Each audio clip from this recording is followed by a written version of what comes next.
Bem-vindos a mais um episódio do nosso podcast oficial. Hoje eu estou aqui com o grande doutor Ian Spray. Doutor Ian, muito obrigado pelo seu aceite. Eu que agradeço. E queria começar contando quem é o doutor Ian, qual que é a sua formação, no que você atua. Muito obrigado pelo convite, Kaminski. É um imenso prazer participar do podcast aqui. Primeiro, não precisa me chamar de doutor, pode me chamar de Ian, sem ser mais doutor que eu. Mas eu sou médico do esporte e ortopedista. Eu me formei em medicina em 2009 pela Santa Casa de São Paulo. Em 2010 eu fui para as Forças Armadas, passei um ano como médico na Força Aérea. E em 2011 comecei minha residência de ortopedia, 11, 12, 13, terminei a residência. Comecei especialização em cirurgia de joelho, após em medicina do esporte. 2015 terminei joelho, terminei medicina do esporte. Comecei nutrologia na ABRAN, Associação Brasileira de Nutrologia. Aí me inscrevi na especialização em traumatologia do esporte e por aí vai. Me inscrevi até em faculdade de educação física em 2018. Olha só. Tranquei o último semestre porque tinha os estágios práticos, né? Mas é isso aí. Eu fui indo para essa área de medicina do esporte porque eu sempre gostei, sempre achei interessante e sempre gostei de ensinar, pesquisar e aí foi. E hoje você forma novos médicos do esporte, é isso? Hoje eu sou coordenador da residência de medicina do esporte da Santa Casa desde 2021, que foi a nossa primeira turma. 2020 foi o aceite pelo MEC e 2021 nossa primeira turma. A gente tem uma turma formando mais uma turma agora no comecinho do ano que vem. São 3 anos de residência, né, da medicina do esporte, acesso direto, não precisa fazer clínica, não precisa fazer nenhuma outra especialidade. São 3 anos de medicina do esporte. Desde 2017 eu dou aula em pós-graduação de medicina do esporte.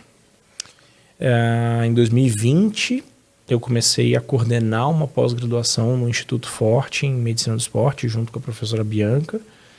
E desde 2020 a gente está lá. Vai abrir a 9ª turma agora em setembro de medicina, de pós-graduação em medicina do esporte. E durante esse teu tempo na medicina do esporte, você tem visto uma mudança no foco, novas áreas abordadas? Eu tenho visto que é uma especialidade que ela cresce, ela tem necessidade de crescimento. Historicamente, a medicina do esporte ela é muito diferente do que ela é hoje em dia, né? A medicina do esporte, do ponto de vista legal, é a primeira especialidade com lei do Brasil. Foi lá para 1942 que uma lei federal criou o médico especializado em educação física, que seria o médico que faria os exames pré-atividade física e era voltada para, se eu não me engano, para a Escola de Educação Física da Polícia, algo do gênero. Era um médico que ele atuava junto com a Escola de Educação Física da USP aqui em São Paulo. E aí, década de 60, surgiu a Sociedade Brasileira de Medicina do Esporte e por aí foi. A residência em si, a primeira turma, se eu não estou enganado, é de 2007, na Escola Paulista, na Unifesp. E desde aí foram surgindo outras residências de medicina esportiva. Depois da Unifesp veio a USP, o Servidor, Caxias do Sul, teve a gente da Santa Casa, hoje em dia tem na Prevent Senior, hoje em dia tem escolas no Nordeste, em outros locais e já estão surgindo mais residências de medicina do esporte. No começo, na década de 90, começo dos 2000, era um binômio medicina do esporte, era cardiologia e ortopedia, cardiologia e ortopedia. E não eram médicos do esporte, eram cardiologistas que trabalhavam com atletas. Tá. Eram ortopedistas que trabalhavam com atletas. Então, mas assim, vamos manter o atleta como atleta. Vamos operar o joelho de atleta, né? Então era isso. Ele não tinha aquele enfoque que a gente tem em aprender alguma coisa sobre treinamento físico. Óbvio, não é o médico do esporte que vai prescrever atividade física, mas ele tem que entender alguma coisa de treinamento físico para saber as demandas, as limitações que as doenças podem impor, porque senão fica tudo, olha, repouso, não faça. Isso não pode ser mais oposto da especialidade do que é. Porque mandar o cara parar, a não ser que seja realmente muito, muito, muito grave, a gente não faz isso. Mas até hoje, né? A gente vê muito essa recomendação. Então, às vezes, a pessoa tem lá uma dor lombar, e aí a recomendação é não treine. Daí você enfraquece mais ainda. Repouso não é tratamento. Né? Repouso é para você descansar. Não é para você tratar um problema. Muito menos um problema musculoesquelético, um problema ortopédico. Né? 80 e poucos % das lombalgias são músculo-ligamentares, são fraquezas lombares, são má postura, encurtamentos, desequilíbrios. E se você para, você enfraquece, você só piora isso. Então, não faz o menor sentido. Ah, tá no meio da crise álgica, eu não vou mandar você agachar com 150 graus. Agachamento livre aí, tá com as costas travadas, vai lá agachar. Não. Mas alguma coisa é importante você continuar fazendo, né? Nem que seja um exercício aeróbico leve, nem que seja, poxa, uma caminhada. Não fique parado, vai fazer uma bike, vai para físio, fazer uma fisioterapia analgésica, vai fortalecer de alguma forma. Ficar parado é a pior coisa que tem. Mas ainda temos muito dessa recomendação. Ah, eu tenho hérnia de disco, eu não posso agachar, não posso fazer musculação porque eu tenho hérnia de disco. Nada mais distante da verdade do que isso. Até porque se você fortalecer a musculatura ao redor, né? Com os princípios básicos de engenharia, né? Sustentação da estrutura principal. Mas é a mesma coisa você pensar que um prédio vai funcionar com uma viga com um vergalhão metálico sem concreto em volta. Não vai. Vai desabar. Vai dobrar. Aquele vergalhão vai dobrar e vai desabar. Não tem jeito. Né? Mas a medicina do esporte ela tem mudado alguns paradigmas, né? O pessoal tem entrado em searas espinhosas, estudando assuntos de forma certa, de forma, né, honesta, né? Então, querendo realmente estudar e não só demonizar determinados assuntos, né? Um tema que eu gosto muito de falar, estudar, dar aula, já apresentei em congressos de medicina do esporte, em congresso de traumatologia esportiva, em congresso de ortopedia sobre treinamento de força para criança e adolescente. Tipo, vai machucar, não vai crescer, isso é bobagem. Né? Você já tem recomendações de treinamento de força para criança e adolescente da Academia Americana de Pediatria desde 98. Nossa. E foi evoluindo. O de 2020... se eu não me engano, é a última de 2020, que eu sempre apresento em aula. Hoje em dia, eles falam de você fazer teste de um RM para criança e adolescente para você poder mensurar a melhora, fazer testes periódicos de um RM. Olha que coisa interessante. Né? Criança pequena não pode fazer força máxima, tá? Então tá não evoluindo. Atrapalha o crescimento. Pelo amor de Deus. Pelo amor de Deus, isso é bobagem. A cartilagem de crescimento ela aguenta cargas muito superiores do que aquelas usadas em treinamento de força. Se você der um salto sobre a fise do joelho, dá mais ou menos 5 vezes o seu peso corporal. Então, uma criança pulando na cartilagem de crescimento é muito pior do que o ser humano mais forte do mundo agachando.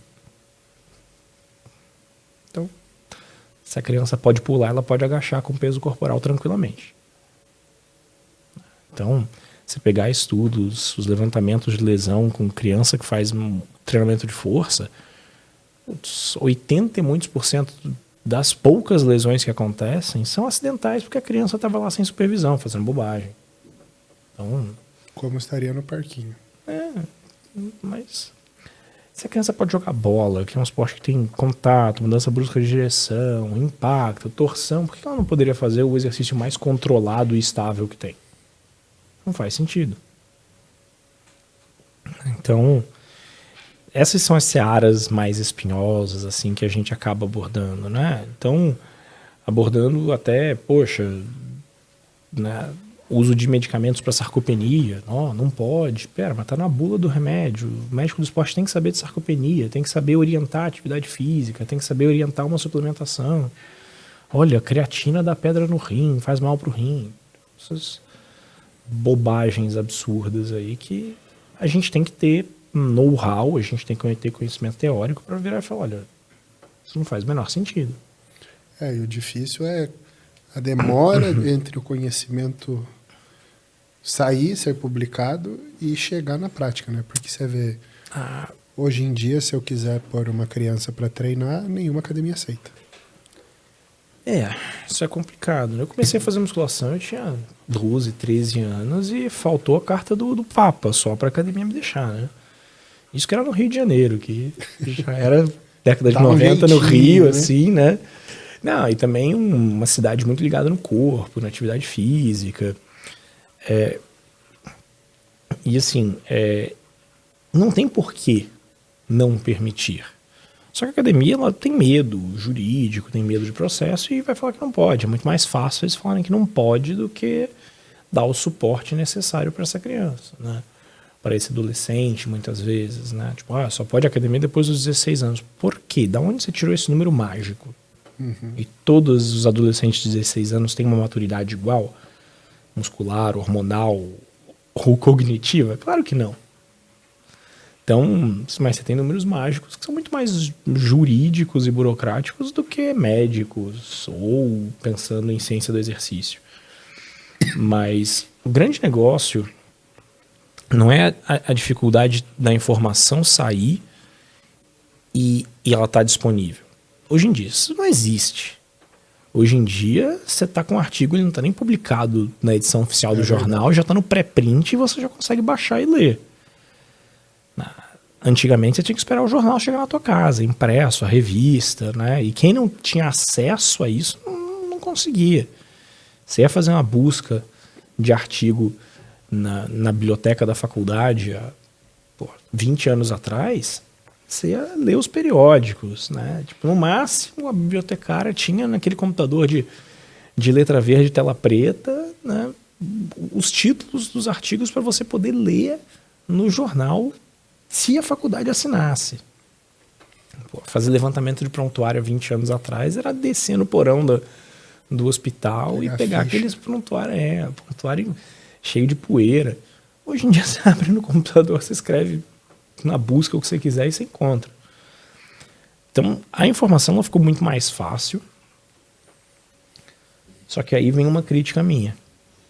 Eu acho que por estar muito mais fácil, as pessoas não dão valor para a informação. Principalmente as pessoas mais jovens. E também acho que não transforma o ser em ser pensante. Porque o ato de você ir lá na biblioteca, pegar a fichinha catalográfica, ver em qual estante está, pegar a revista, sentar, ler, fazer um resumo, tudo isso forma o pensamento, né? Perfeito, dava trabalho, você valorizava essa informação. Hoje em dia você pega o teu celular, eu estou com dúvida de tal assunto, você vai lá, bate o olho, deu 5 minutos, você esqueceu o que você leu. Sim, não fixa. É uma coisa que me preocupa hoje em dia, porque, por exemplo, meus residentes de ortopedia, a gente tem a prova de título de ortopedia, tem os livros. Para o título de ortopedia, ela é muito, né, padronizada, tem uma bibliografia muito clara, muito específica, as questões têm um formato muito claro, é uma prova muito bem feita. E os residentes hoje em dia, acho que 100% dos residentes, por mais dedicado e por melhor aluno que ele seja, eles não leem um livro. Eles estudam por resumo e videoaula. Eles não leem o livro. No último ano da residência foi quando eu comecei a pegar para estudar mesmo para a prova de título. Eu li num ano 3 vezes o tratado de ortopedia. Li em português, li em inglês, falei, não acredito em tradução. Peguei erros de tradução. Sempre tentar ler pela língua que ele foi escrito, peguei erros de tradução, óbvio. Mas não dá tempo porque você lê devagar. Não dá tempo porque você não está treinado nisso. É que nem correr, é que nem puxar ferro. Você está totalmente destreinado, você vai fazer um treino, nossa, vai ser horroroso. Você está treinado a ler, estudar, você é muito mais eficiente, você é muito mais rápido. Come livro, né? Você tá acostumado a ler, você, porra, lê uma página em minutos. Poucos minutos, uma página densa. Eu lembro que tinha o tratado de traumatologia, de fraturas, né, que era o Rockwood, que era um livro chato de ler, confuso. E eu lembro que a minha média eram 10 páginas por hora, na época da residência. De estudar, não leitura... É do tamanho de um Leninger, assim? É, Livrão. livrão. Só que é rápido, 10 por hora. Só que ele é um livro... Só que o outro, que é o Campbell, também, que era de tratado de ortopedia, que é um... mesmo tamanho. O Rockwood é um livro ruim de ler porque ele dá voltas no raciocínio. O que ele começou falando, ele se contradiz no último parágrafo, porque ele está falando opiniões de 2 autores diferentes. Você tem que ler com atenção para entender. Então, é um livro chato de ler por causa disso. Ele enrola e não chega a lugar nenhum. Então, é um livro chato de ler, mas assim, você desenvolve senso crítico fazendo isso. Você tá comparando ideias, né? Exatamente, você está entendendo e você para questionar por que um disse isso e por que o outro disse o total oposto. Quando eu vou dar aula para os meus residentes, vou dar aula na pós-graduação, eu falo, gente, primeira coisa, não é para vocês acreditarem em mim como se eu fosse, se eu tivesse certo 100% do que eu estou falando. Eu posso estar errado. E se vocês racionalmente me questionarem, eu posso até mudar de opinião. Minha única vantagem aqui é que eu estou fazendo isso há mais tempo que vocês. Eu tenho mais quilômetros rodados no ensino, na pesquisa, no estudo de medicina do esporte do que os meus alunos. Mas pode chegar um santo que vira e fala, pô, professor, eu discordo disso daqui por isso.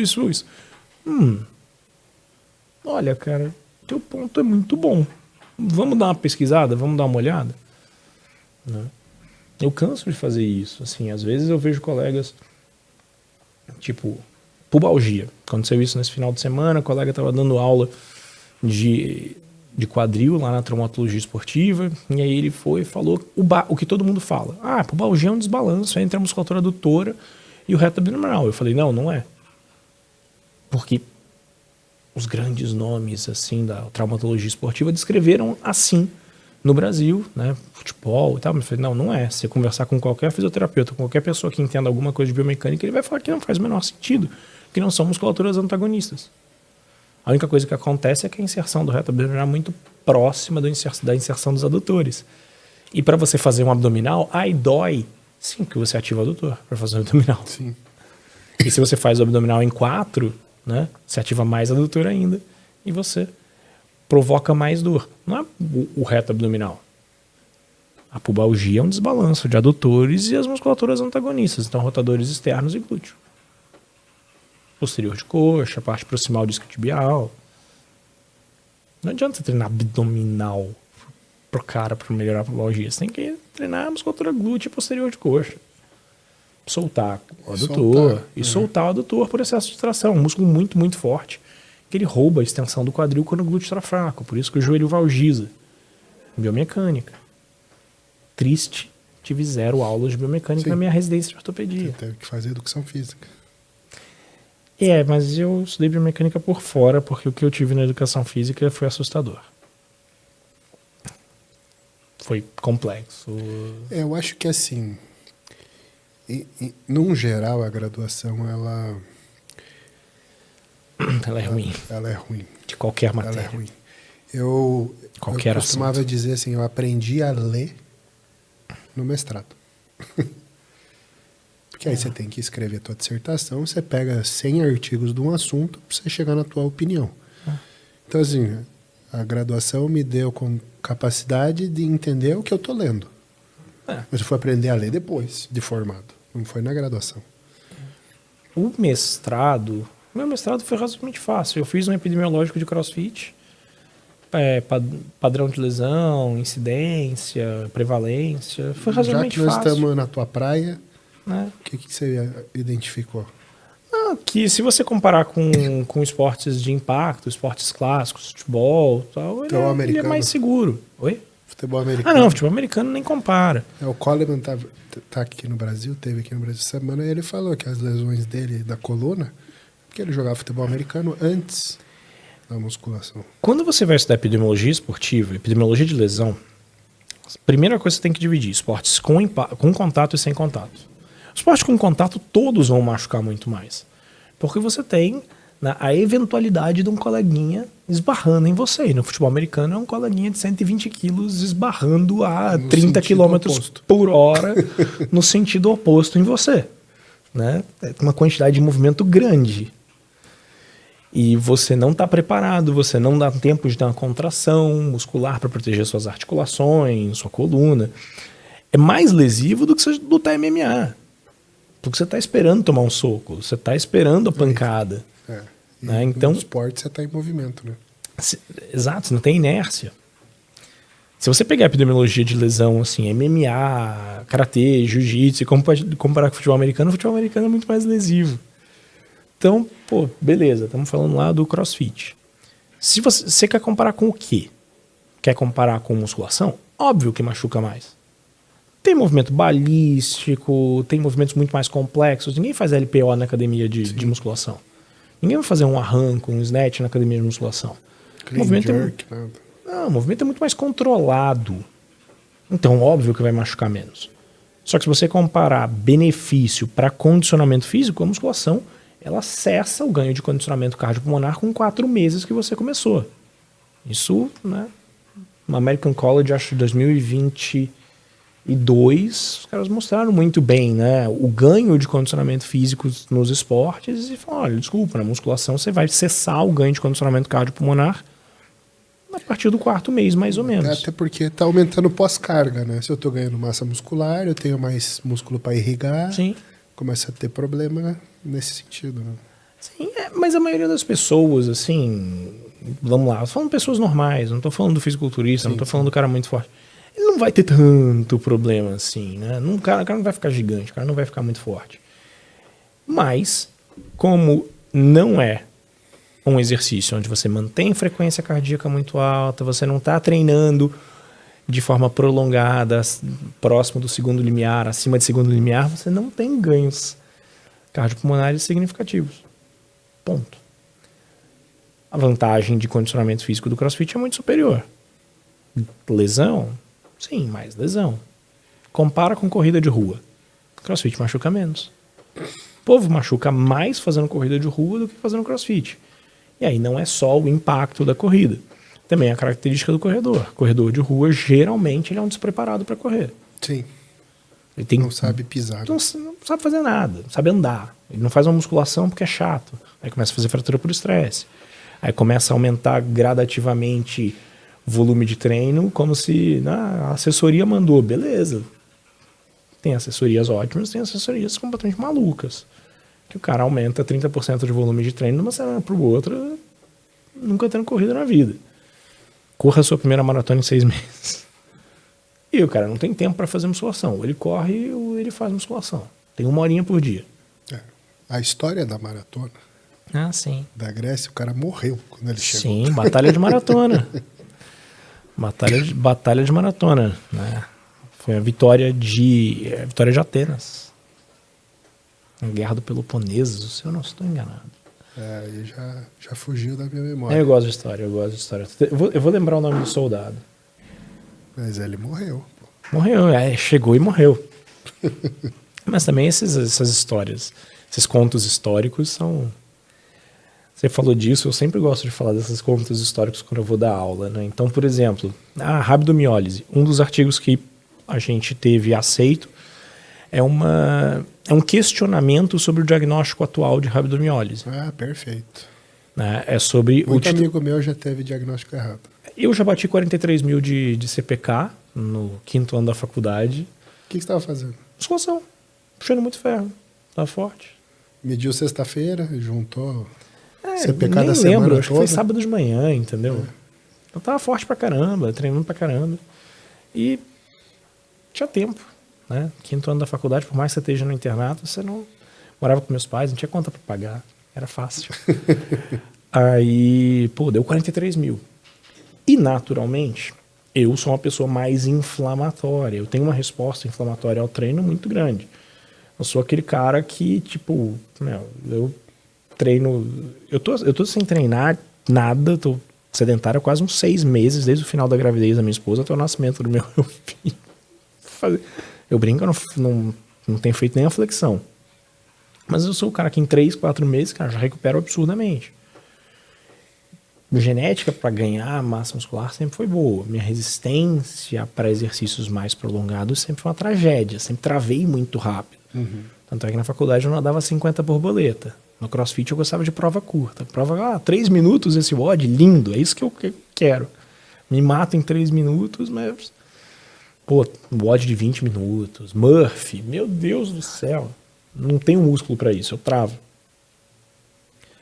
Então, putz, sem estar gigante, sem estar treinando pra caramba, minha CPK é 500, 600. Tranquilamente. Treinando pra caramba, foi pra 43 mil. E aí o grande negócio é, CPK não faz diagnóstico de rabdomiólise. Esse é o nosso artigo lá falando que o diagnóstico é pela mioglobina. É pela presença de mioglobina na urina e pela presença aumentada de mioglobina na tua corrente sanguínea. Porque a mioglobina não sai tão livremente do músculo como a CPK sai. A CPK sai só porque você aumenta a permeabilidade de membrana. Então, já vamos entrar nisso. O pessoal entender, né? CPK, creatina fosfoquinase, que vai fazer a ligação lá do ATP. É quem trabalha no intervalo, né? CPK é uma enzima então, chamada creatina fosfoquinase. Creatina, né? Vocês conhecem, creatina é a forma mais rápida e mais potente de produzir energia. É o sistema anaeróbico alático, então não produz lactato. Não falem ácido lático, por favor. Esqueçam. Até Lactato. porque essa forma é a dos primeiros segundos Sim. da série, né? O que vai formar o ácido lático é o final da série, né? Lactato. Lactato. Então, quem quebra o sistema creatinofosfato e doa um fosfato para o ADP, formando ATP, energia, essa enzima CPK. Que muito médico pede, solicita, você vai ver, se acompanha com o médico do esporte, às vezes o nutrólogo pede também, CPK. Ele não é um marcador de injúria muscular ou de lesão muscular. Ele é um marcador de permeabilidade da membrana do músculo. O que significa? Você treinou, teu processo inflamatório aumentou, normal, e o teu músculo porque fica... a recuperação é feita pelo sistema imunológico, né? Exato. O teu músculo ele fica mais permeável. O que está dentro em grande quantidade sai, o que está fora em maior quantidade entra. Por isso que, nossa, você absorve melhor carboidrato, você absorve melhor aminoácidos, né? Os nutrientes eles entram com mais facilidade para dentro do teu músculo. E aquelas enzimas do metabolismo energético, CPK, DHL, aldolase, TGO e TGP, TGO e TGP não são enzimas hepáticas, são enzimas do metabolismo energético. Né? São transaminases que transformam um aminoácido em outro para produzir glutamato e oxalacetato ou piruvato. Ciclo de Krebs. Ciclo de Krebs. TGO, ciclo de Krebs, TGP, ciclo de Erdmann-Meyerhof. Glicólise lática. Então, a CPK ela não tem só no teu músculo, tem no teu cérebro também. Tem basicamente todas as células do teu corpo, que tem um metabolismo significativo. Então, você treinou, é óbvio que a tua CPK vai aumentar. Você tem músculo, é óbvio que a tua CPK vai aumentar. Você treina musculação, é óbvio que a tua CPK vai aumentar. E não necessariamente você está fazendo uma rabdomiólise. Você não necessariamente está fazendo uma doença de destruição maciça da tua massa muscular. Rabdomiólise induzida pelo exercício é raro pra caramba. E geralmente tem fatores predisponentes. Uso de drogas, desidratação, uso de anti-inflamatório, alterações genéticas. E é mais comum em endurance, né? Não necessariamente, eu já vi no CrossFit. Já. Se bem que o CrossFit ele tem um componente ali estressor semelhante, né? O principal vilão é o exercício excêntrico. Então tem um abdominal no CrossFit que chama GHD, um aparelho que o cara hiperestende o tronco, fica sobre o solo, hiperestende o tronco, bate a mão no chão e bate a mão no pé fazendo abdominal. Muitas vezes num volume de 120 abdominais. Assim, 120 abdominais nem parece tanto. Vai lá no GHD e faz 120, e aí me conta. Provavelmente, se você não está acostumado, você vai fazer abdomiólise de reta abdominal. Já vi alguns casos. Se o cara fizer também um super treino no calor, o cara vai fazer rápido. É difícil você ver rápido na academia. Você vê erro de diagnóstico. Você vê uma pessoa que está destreinada, volta para o treino, tem aquela dor muscular tardia muito intensa, 2, 3 dias depois, que a dor muscular tardia, DOMS, Delayed Onset Muscle Soreness, é completamente diferente da dor fisiológica pós-treino, tá? São duas coisas diferentes. Se você fizer uma ressonância do DOMS, da dor muscular de início tardio, você vai ver edema em volta da fibra. Em volta da fibra. Em volta da fibra. É a lesão muscular, pela classificação britânica de ressonância, grau 0B. Então você tem alteração, você tem edema em volta da fibra. A fibra não rompeu, você não tem microlesões. Você micro, não. Todo mundo aprendeu isso, né? Você tem que arrebentar o músculo e daí ele vai cicatrizar maior. O músculo, a célula muscular, ela não cicatriza. É que nem teu miocárdio. Se você infartar o teu coração, ele não vai cicatrizar. Desculpa. Vai fazer um tecido cicatricial sem função no lugar, né?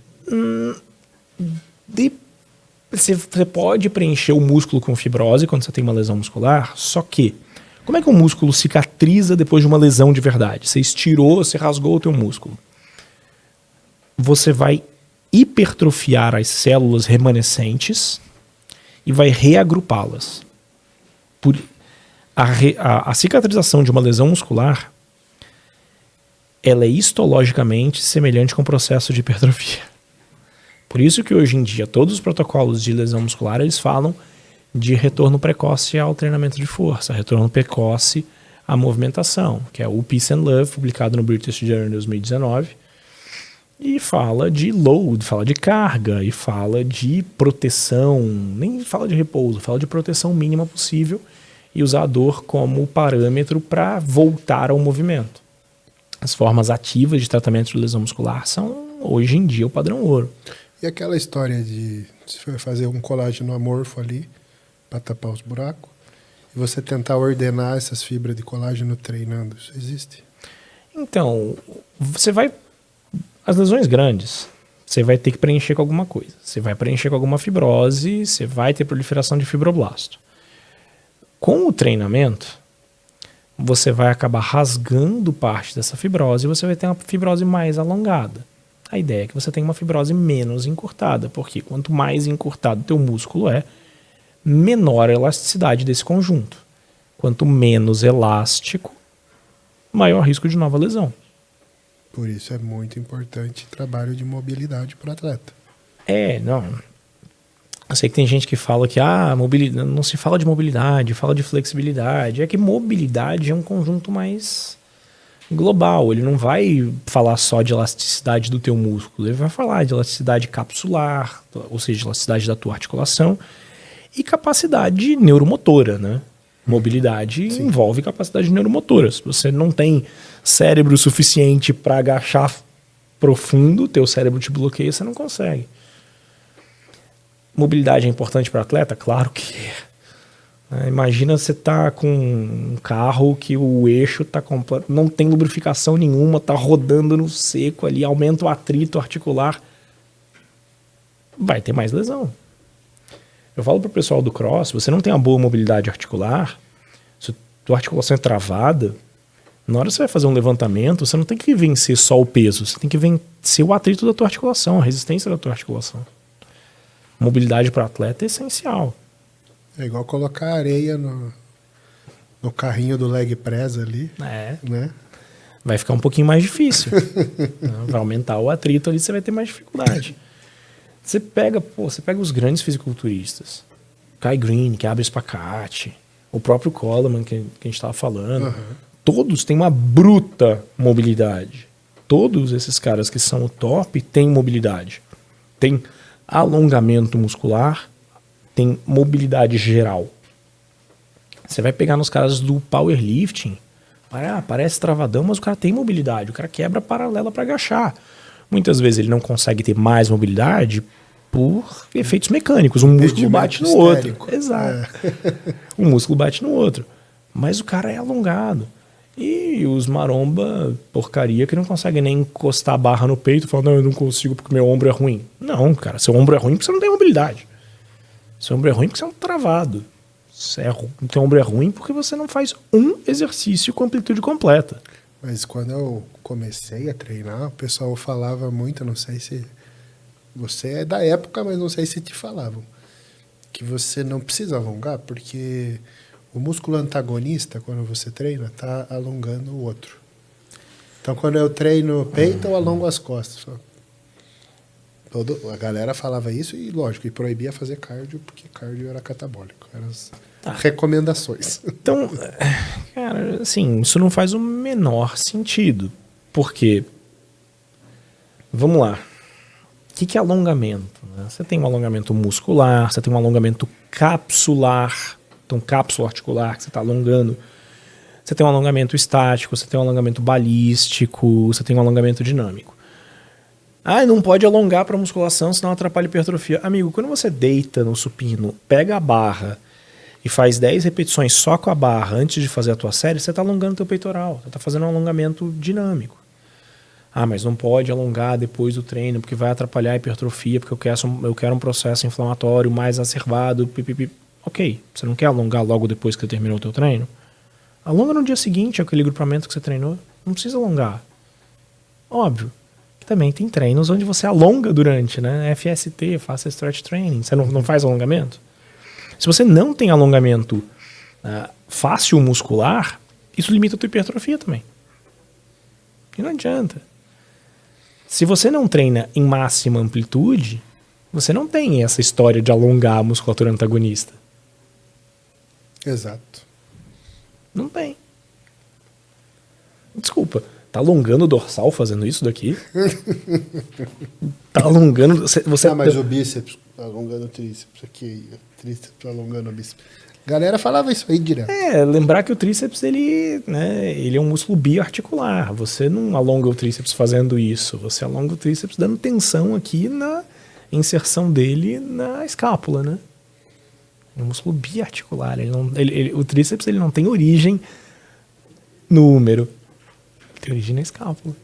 Tá, tudo bem, cabeça medial do tríceps, ok, mas a gente sabe que não é a cabeça que mais encurta. Não, tanto que por isso que existe o francês, né? Sim. Você sai lá de trás. Exato. E lembrar que a tensão que você gera no teu tríceps, ela aumenta ou diminui de acordo com a rotação do úmero. Ai, doutor, dói meu cotovelo para fazer tríceps. Sim, você está fazendo em rotação interna do úmero. Você está fazendo entesite do tríceps, você está treinando tríceps assim. Você está fazendo aquele tríceps roubado com o cotovelo para fora. Tipo, é só ver na academia, a galera com o cotovelão para fora. E aquele cotovelo pontudo, aquela entesite. Sim. Biomecânica é mó legal. Ela explica por que a pessoa se machucou. Biomecânica é legal, fisiologia é legal, ela explica por que você está se ferrando.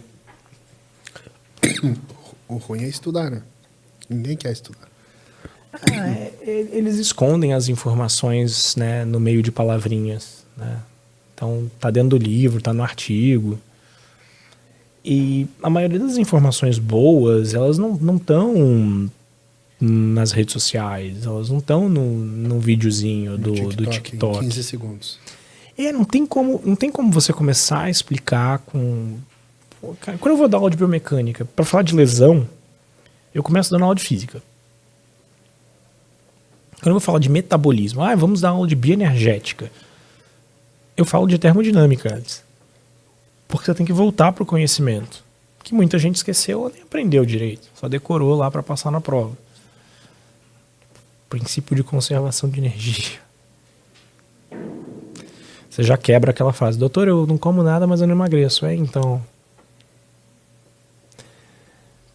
Primeira lei da termodinâmica tá errado. Tá errado, então. Não adianta você achar que você vai ser médico, que você vai ser fisiologista, você vai ser um bom profissional de educação física, você vai fazer farmácia sem ter conhecimentos de outras áreas, né? Mas estudar é chato, né? Dá trabalho, demora. É por isso que a pessoa tem que escolher o que ela gosta. Porque fazer profissão pensando no retorno financeiro. aquelas revistinhas de vestibular. Profissões mais bem pagas. O cara vai lá, esse aqui. Hoje em dia nem isso tem mais, né? Então, o mercado de trabalho está extremamente concorrido. Fazer faculdade... Hoje em dia qualquer pessoa faz faculdade. Qualquer pessoa. Hoje em dia qualquer pessoa faz medicina. FIES, bolsa, você tem. Hoje em dia a gente, né, acho que já ganhou da Índia em número de faculdade de medicina. Você tem uma relação, a maior relação médicos formados por habitantes do mundo. Então um médico, aquela história, daqui a pouco o médico vai estar fazendo Uber. Vai sim, vai baratear os preços dos plantões. E o cara bom vai ser cada vez mais valorizado, porque o ensino está deteriorando, porque você não tem como pegar muitas pessoas e achar que todas essas pessoas são bem formadas ou gostam de estudar. E não dá para você reprovar 50% de uma turma, porque as faculdades elas precisam de dinheiro.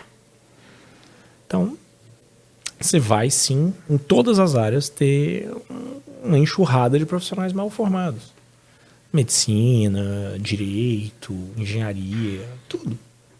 Acho que o direito sofreu mais com isso, porque como é um curso bem teórico, aí você não tem que ter uma estrutura, laboratório de anatomia e coisa. Né? Mas hoje em dia a maioria das faculdades não tem. As faculdades elas têm bonecos. Não é?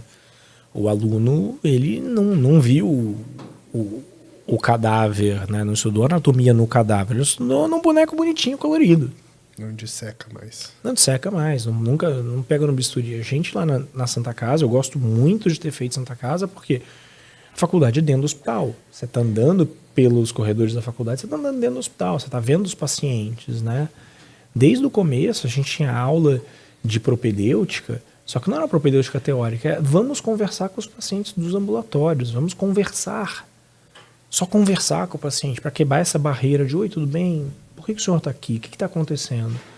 Eu tenho tal problema. O que o senhor sabe do tal problema? Como é que você descobriu que você tinha tal doença? O que o senhor sentia? O que o senhor não sentia?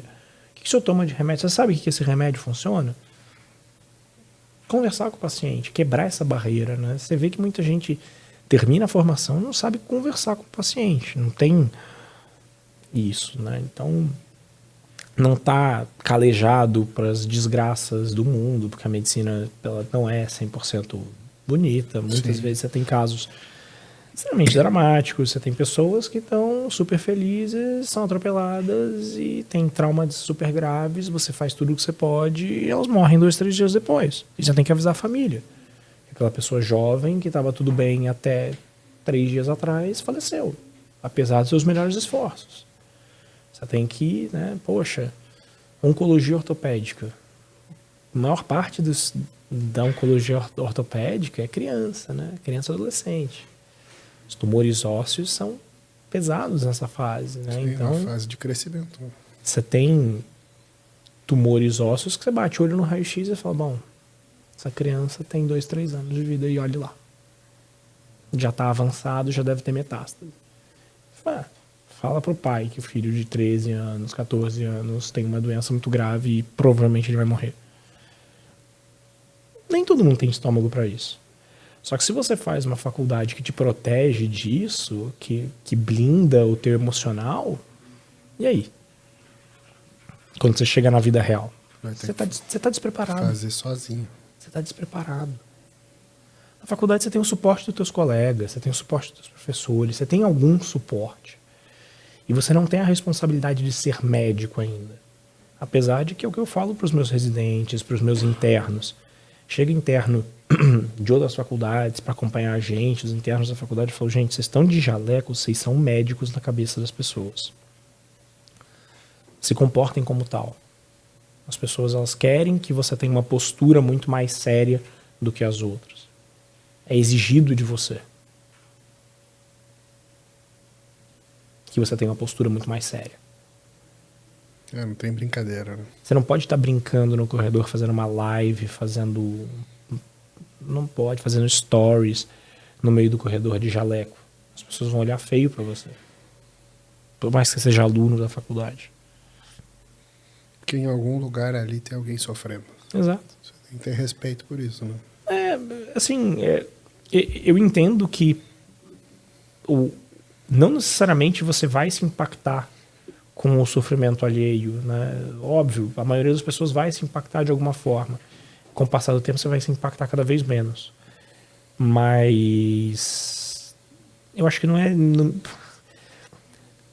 é adequado, não é elegante você tá dando risada e alguém tá perdendo um ente querido do lado. Você não precisa estar sofrendo, mas assim, não é que você não pode dar risada, mas faça isso, tipo, entra na sala dos médicos, entendeu? Entra no conforto, fecha a porta.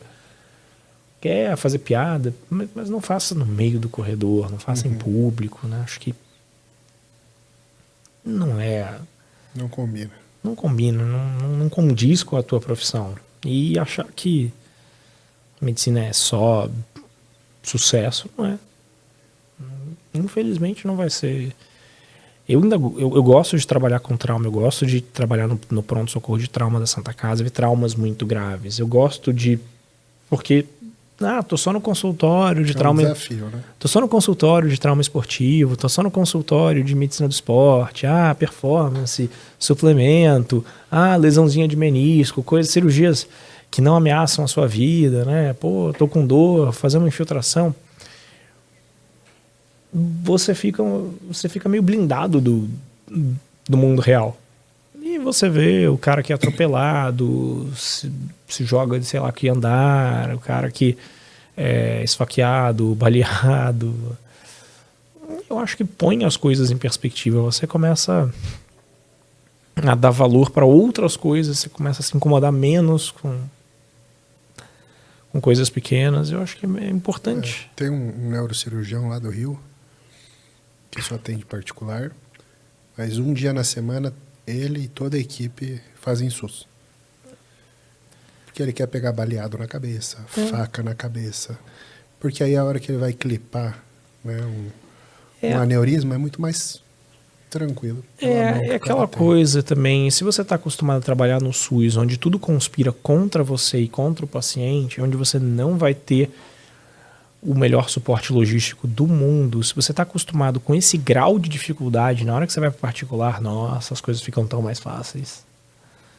Você não tem que quebrar a cabeça de que esse material específico que eu preciso eu não tenho, e eu não vou ter, não adianta eu reclamar porque ele não vai ter aqui no SUS. Como que eu vou conseguir fazer dar certo sem ter o material ideal? Você aprende a se virar. Você acaba se acostumando a trabalhar em condições aquém do ideal e entregar um dos melhores resultados possíveis.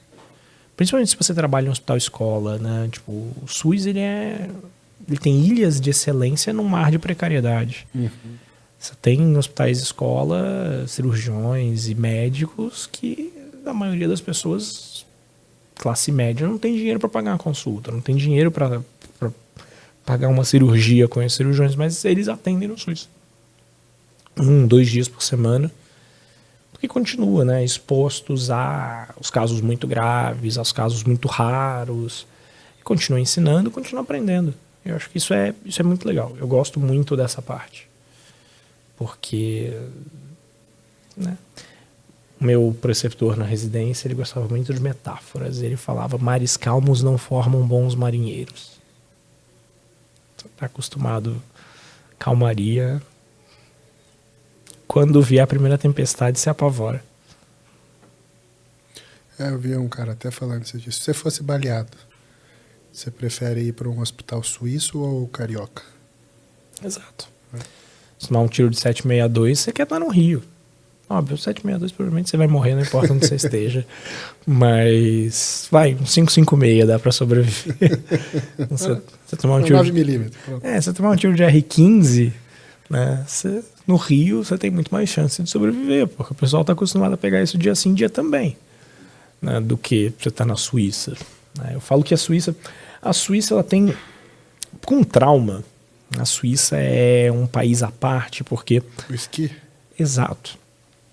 A Associação Mundial de Estudos de Fraturas, que é a AO, que é uma sigla em alemão, que é a Arbeitsgemeinschaft für Osteosynthesefragen, grupo de pesquisa para o estudo grupo de trabalho para o estudo da osteossíntese, ou seja, fixação de fraturas. A AO é na Suíça. Então, você tá esquiando em Davos e cair lá na AO, na mão da AO, você vai ter um tratamento primoroso. Você vai ter... Mas pela frequência, né? Mas é o excesso do, assim... Por exemplo, você tá lá um polifraturado, você foi atropelado, caiu de moto, você tem fraturas múltiplas no teu corpo. A chance de você ter um tratamento definitivo, ser operado dessas múltiplas fraturas de uma vez, se você estiver estável clinicamente, não vai morrer, é muito maior que isso aconteça na Santa Casa, no HC, do que se for para um grande hospital de São Paulo. Tipo, os hospitais mais tops de São Paulo, provavelmente você não vai ter uma retaguarda tão preparada quanto o Hospital do SUS. Óbvio, temos todas as limitações. Sim. Mas tem uma boa... A tragédia é o dia a dia.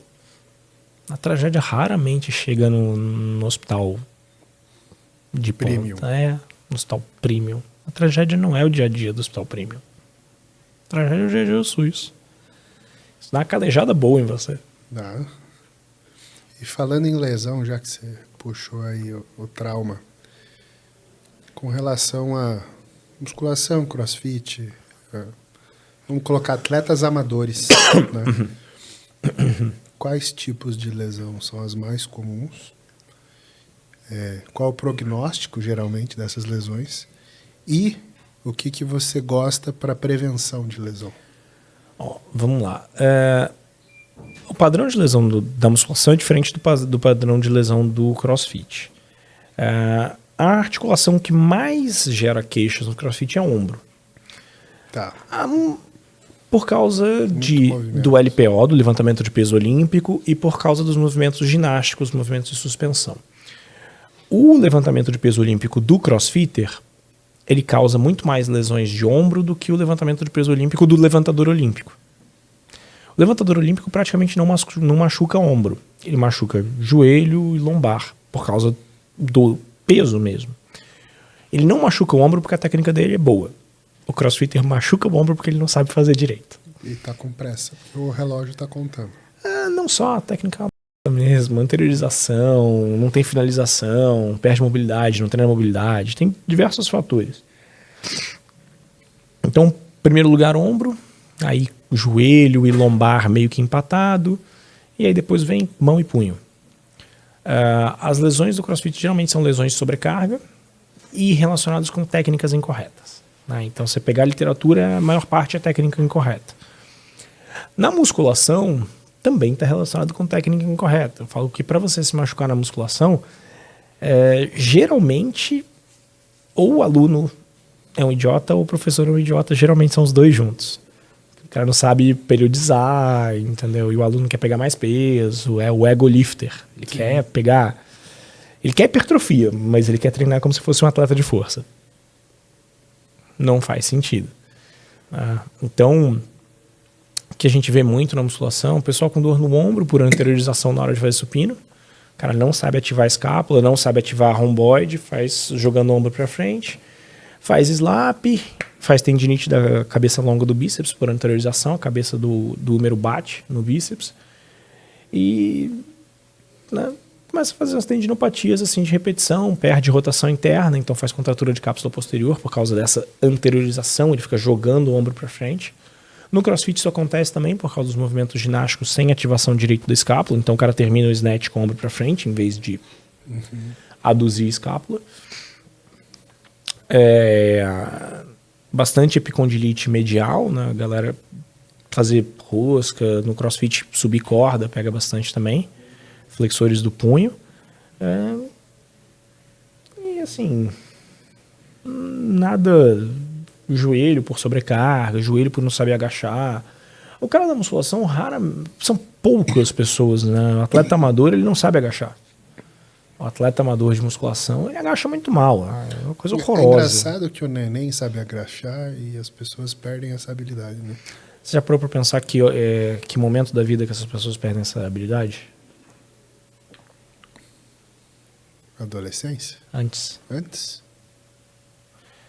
Volta de 6, 7, 8 anos. Quando as pessoas começam a ficar horas e horas e horas fazendo o que a gente está fazendo. Sentar.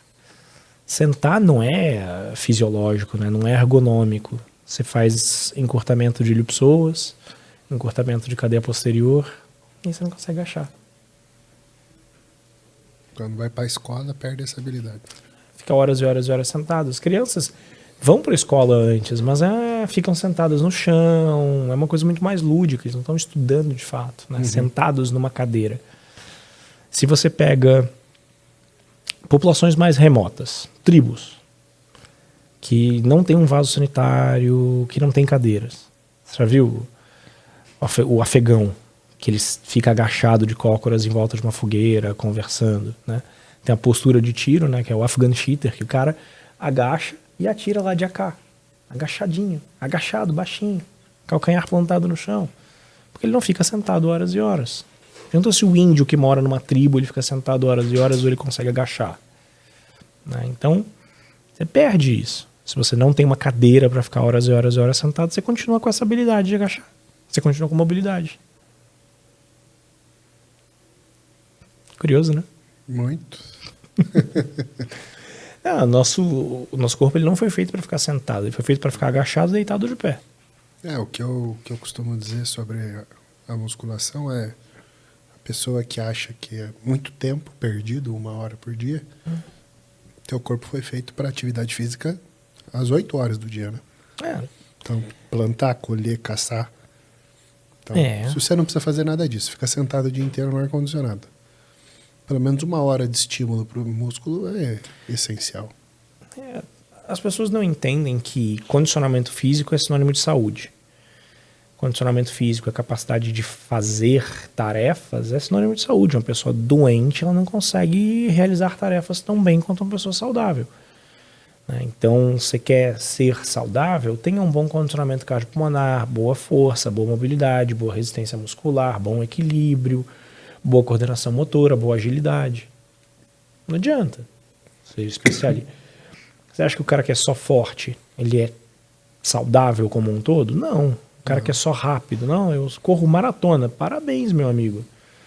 Qual a chance de você ficar sarcopênico quando você for mais velho? Imensa. Né? Você precisa ter todas as características do condicionamento físico minimamente balanceadas. Tem que ter um equilíbrio. Óbvio. Você vai ter um pendorzinho mais para uma do que para outra. Você vai achar mais legal mais uma do que outra. E geralmente você acha legal aquilo que você é bom. Poxa, eu corro mal, odeio correr. Se você corresse bem, você adoraria correr. Então é o que você precisa trabalhar. Exato. Tudo aquilo que você não gosta de fazer do ponto de vista de atividade física é aquilo que você precisa trabalhar, porque são suas deficiências. São as diferentes valências do músculo, né? Exato, do corpo todo. Com relação à prevenção de lesão, ou recuperação de lesão também. Prevenção. Tá. Prevenção é uma coisa mais complexa, né? Porque você vai entrar não só na parte biomecânica, não só o fato de você ter uma musculatura bem alongada, ter uma articulação com uma boa mobilidade, porém estável. Porque não adianta você ter uma super mobilidade e ter frouxidão ligamentar, ter ombro deslocar para qualquer coisa. Você vai se lesionar. Dentre as 10 valências do condicionamento físico descritas lá, anos 80, Kramer, né? Qual é a mais importante para prevenir uma lesão esportiva? Força. Uma pessoa mais forte se machuca menos, porque ela tem capacidade de contrair a musculatura e evitar uma torção, uma distensão. Musculaturas mais fortes, teoricamente, são mais elásticas. Músculos encurtados são enfraquecidos. O cara travadão, ele é encurtado, sim, ele é enfraquecido. A musculatura mais alongada, sim, ela é mais forte. Né? Lei de Frank-Starling, né? Alongamento, a resposta contrátil. O pessoal lembra disso para o coração, mas não lembra disso para o músculo estriado esquelético. Então, ter uma boa mobilidade, ter uma boa força, ter uma boa resistência muscular, você ter todas as valências como um total. Não treinar extremamente cansado. Então, você deu um plantão, dormiu 2 horas, vai direto para academia, dá uma reduzida no teu treino, dá uma reduzida na intensidade, dormir menos que 4 horas por noite, aumenta de 5 a 6 vezes o risco de lesão. né? Estar bem alimentado, estar bem hidratado, lembrar que o músculo ele é 70% água e quem traz elasticidade para o tecido colágeno é água. A mulherada não passa hidratante na pele para a pele ficar menos enrugada? Sim. O que é a água que traz? Né? As pontes de hidrogênio que trazem resistência têncil e resistência ao cisalhamento. Né? O disco desidratado na tua coluna, Aí é problema. o disco desidratado na tua coluna, ele é mais friável, ele é mais rígido. Vai no mercado, compara carne seca com carne in natura. Quem que é mais elástico? Quem que é mais resistente à tensão?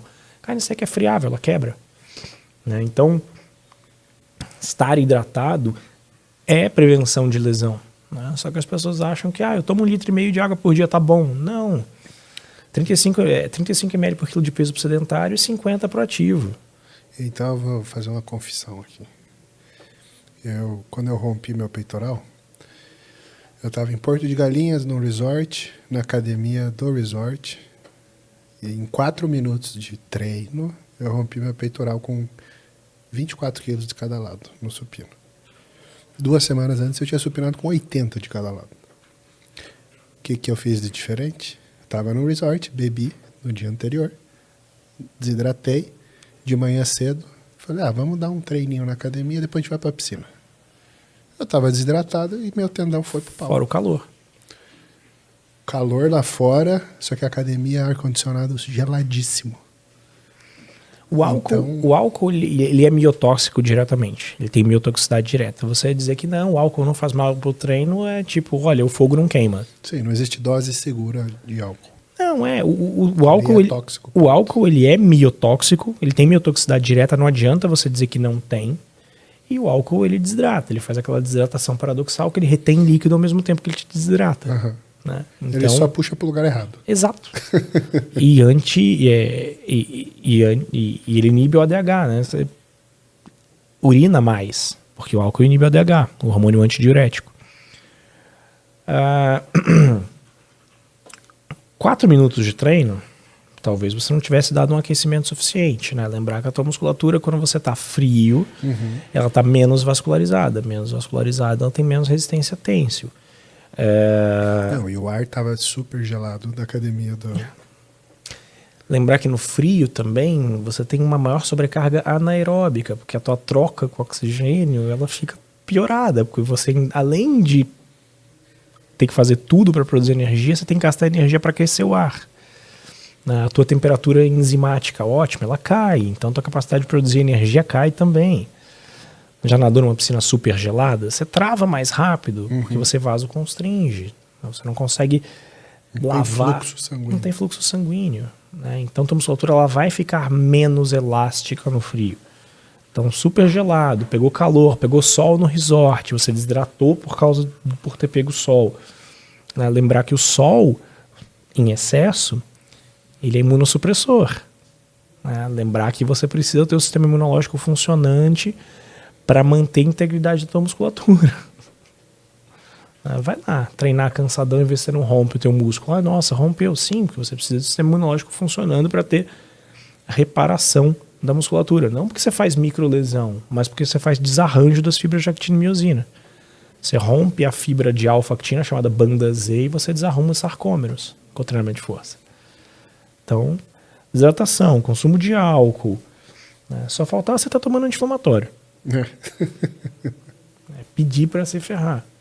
E aí tem outra coisa também, os teus anos de treinamento de vida, né? Então não adianta, isso acumula no teu tendão, você vai ter algum grau de degeneração do tendão porque você treinou a vida inteira. Se o cara fez uso de esteroide anabolizante, em algum momento da vida dele esse risco já aumenta, né? Aumenta. Se eu não estou enganado, o risco é aumentado em 7 vezes de lesão do usuário de esteroides. Por diferença de força entre musculatura e tendão? Não. Que é o que todo mundo prega, né? Quem rompe mais músculo, homem ou mulher? Homem. O androgênio diminui a elasticidade de tecidos colágenos. Quem que é mais travado, homem ou mulher? Sempre o androgênio diminui a elasticidade do seu tendão. O seu tendão fica mais rígido e menos elástico. Você tem uns estudos com um animal da final da década de 80, acho que de 87, da República Federativa da Alemanha, antes de cair o Muro de Berlim, de um pesquisador chamado Mishna, que ele fez uns estudos com ratos, que é um dos melhores estudos que tem até hoje, e ele descreve as alterações biomecânicas e morfológicas do colágeno com o uso de esteroides anabolizantes. E, óbvio, a dose que ele usou foi uma dose astronômica, mas o que você consegue observar é que você tem degeneração do colágeno tendíneo com essas doses de esteroides. E a gente sabe que, sim, homens têm menos elasticidade do que mulheres. Então, o androgênio vai aumentar a rigidez de tendão e diminuir a elasticidade. Você tem menos elasticidade, ele rompe com mais facilidade. Se ele é mais rígido, ele rompe com mais facilidade. E quando você coloca o esteroide, você tem maior desarranjo da ultraestrutura do colágeno. Assim como no músculo você tem a ultraestrutura, o sarcômero, você tem o tropocolágeno no tendão. E você tem uma outra coisa interessante que chama crimp morphology. Eu nunca vi esse termo em português, traduzido em português, mas eu faço a tradução livre de morfologia de crimpagem, que é a angulação do colágeno na fibra tendínea, né? Isso em microscopia eletrônica. E o que acontece? Perante o uso, você deixa essa angulação, né? Você fecha o ângulo e você aumenta essa distância, né? Você fica com mais fechadinho, ele fica menos ondulado e menos elástico.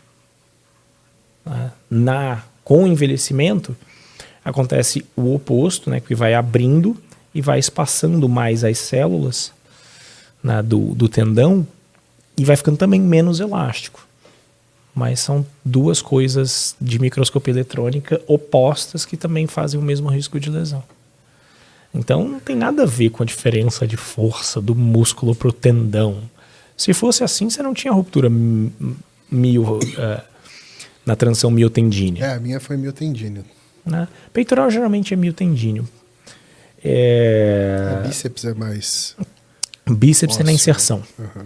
É só você pensar como é o tendão. Os tendões que eles são, por exemplo, o tendão do peitoral é um tendão, né, em fita. A ruptura vai ser miotendínea. Os tendões que eles são pontuais, onde eles têm uma área menor de inserção frente à tensão exercida, eles vão fazer a avulsão. A pressão, né? Eles vão fazer a avulsão. Então, o bíceps é mais avulsão da tuberosidade no rádio, o tríceps também é bem no olecrano, o peitoral é miotendíneo, o quadríceps geralmente é miotendíneo, enquanto o patelar é geralmente a avulsão óssea, né, a avulsão na borda óssea. Não é... Isso muda de acordo com a anatomia. Uhum. O Aquiles, ele tem uma característica diferente porque ele tem uma região mal vascularizada. Então, geralmente, a ruptura é ali a 2 a 4 centímetros da inserção no calcâneo. Apesar dele ser um tendão que ele tem mais semelhante com o bíceps do que com o peitoral, por exemplo. E dele é no meio do tendão e raramente na transição miotendínea. Mas, assim, ruptura músculo-tendínea e esteroide anabolizante, se alguém ainda fala que não acontece, é porque o cara só quer tampar o olhinho e fingir que não acontece, porque acontece. Sim. Não que não aconteça sem uso. Não que não aconteça sem uso, né? E eu já tive paciente que fez uso e rompeu por acidente, não porque o cara estava fazendo um supino e o tendão não aguentou. Não, porque o cara caiu, porque o cara desequilibrou, porque o cara estava fazendo alguma coisa que... Não, a maioria dos bodybuilders, quando tem esse tipo de lesão, é fazendo alguma coisa nada a ver. Ah, sim. É sempre fazendo papagaiada. Não, mas digo até coisa de casa, assim. Que o cara, ele não tá preparado para aquilo, tá frio. Ah, sim. Aí vai trocar a TV de lugar, hiperestende. Ou tá querendo se mostrar que faz supino mais que todo mundo, né? Também tem isso. O ego também. O ego é o negócio que mais machuca, né? Não é um exercício. Não, tem um amigo que estourou o bíceps desatulando o carro. Foi aquela forçadinha aqui. Ele era natural ainda, não era nem hormonizado, mas você tá frio, fazendo muita força, ângulo ruim, hiperextensão, tudo para dar errado. Não, você pega no deadlift, no levantamento de terra, o cara rompe o bíceps, geralmente é na mão que tá supinada. Sim. cara começa a dar uma fletidinha de cotovelo para fazer o deadlift, ele vai romper. Teu bíceps vai romper, tem que manter estendido.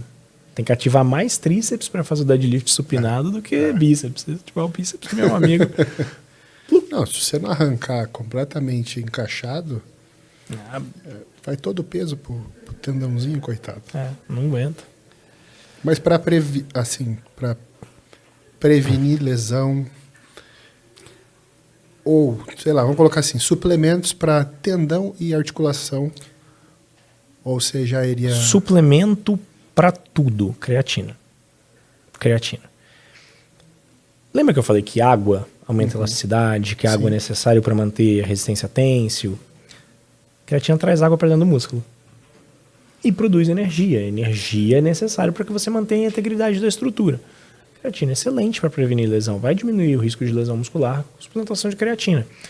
Estar com bastante carboidrato dentro dos seus músculos também. Porque puxar água também. Eu quero ser marombeiro, vou usar hormônio, vou treinar pesadão e vou fazer cetogênica. Já toma meu cartão porque você vai romper alguma coisa, é uma questão de tempo. Né? Lembrar que quem traz água também, quem mais traz água para dentro do teu músculo é glicogênio, né? E não adianta, você pode comer o que você quiser, que fazendo cetogênica você vai ter um déficit de glicogênio muscular, não tem como. Então lembrar que o carboidrato é extremamente necessário para a tua saúde óssea, muscular, ligamentar e tendínea. Cetogênica vai aumentar o risco de lesão, tá? Essas low carb maluca, com certeza vão. Então, estou falando de suplemento, creatina. Creatina. Eu dei uma aula exatamente sobre isso, que pediam para eu falar de suplementação para prevenção e para lesão, né, para recuperação. Creatina entra para tudo isso. Vitamina D, a literatura é um pouco escassa ainda para prevenção de lesão músculo-tendínea, mas para lesão óssea a literatura é razoavelmente boa, principalmente fratura por estresse em corredores. Você tem estudos com suplementação aleatória de vitamina D, toma aí. Metade sim, metade placebo e com redução de 20%. E com dose baixa, 800 UI dia de vitamina D. Mas lembrar que do efeito pleiotrópico da vitamina D, né, da ação do DNA na sua célula muscular, né, teoricamente ajudando na recuperação muscular. Você pode afirmar isso com certeza? Não posso, mas aparentemente isso existe. E um pouco de imunomodulação também. A imunomodulação é por conta do efeito pleiotrópico, né, da vitamina D em basicamente todas as células, né, porque a imunomodulação da vitamina D vai ser nas células do sistema imune. Né, vai ser efeito pleiotrópico no DNA das células do sistema imune. Efeito pleiotrópico é a ação que um esteroide faz no seu DNA, na expressão gênica. Testosterona faz isso. Aumenta a expressão gênica para você produzir actina e miosina. O corticosteroide, né, a betametasona, um anti-inflamatório esteroidal, ele faz isso também. Ele inibe a expressão gênica da COX, da ciclooxigenase. Então, todo esteroide tem algum tipo de efeito pleiotrópico no teu DNA, de expressão gênica. A vitamina D faz isso. Em mais tecidos do que a gente imaginava. Magnésio. Pelo relaxamento muscular. O magnésio é um estabilizador de membrana. Ele, do ponto de vista, né, de relaxamento, você está pensando mais nas contraturas, nas contrações crônicas, na cãibra propriamente dita. 2021, apresentaram lá, foi 2021? 22, no American College of Sports Medicine, falando de magnésio para lesão esportiva. Não tinha evidência de uso mesmo, a única evidência era na prevenção e tratamento de cãibras, por ser um estabilizador de membrana. O que eu falo para meus pacientes? Olha, você tomar magnésio, pela literatura atual, não vai dizer que você vai ter uma prevenção de lesão. Mas, se você tem cãibra, você já tentou hidratação, soltura, uma alimentação adequada, e ainda assim você está tendo muita cãibra, o magnésio ele pode ajudar bastante.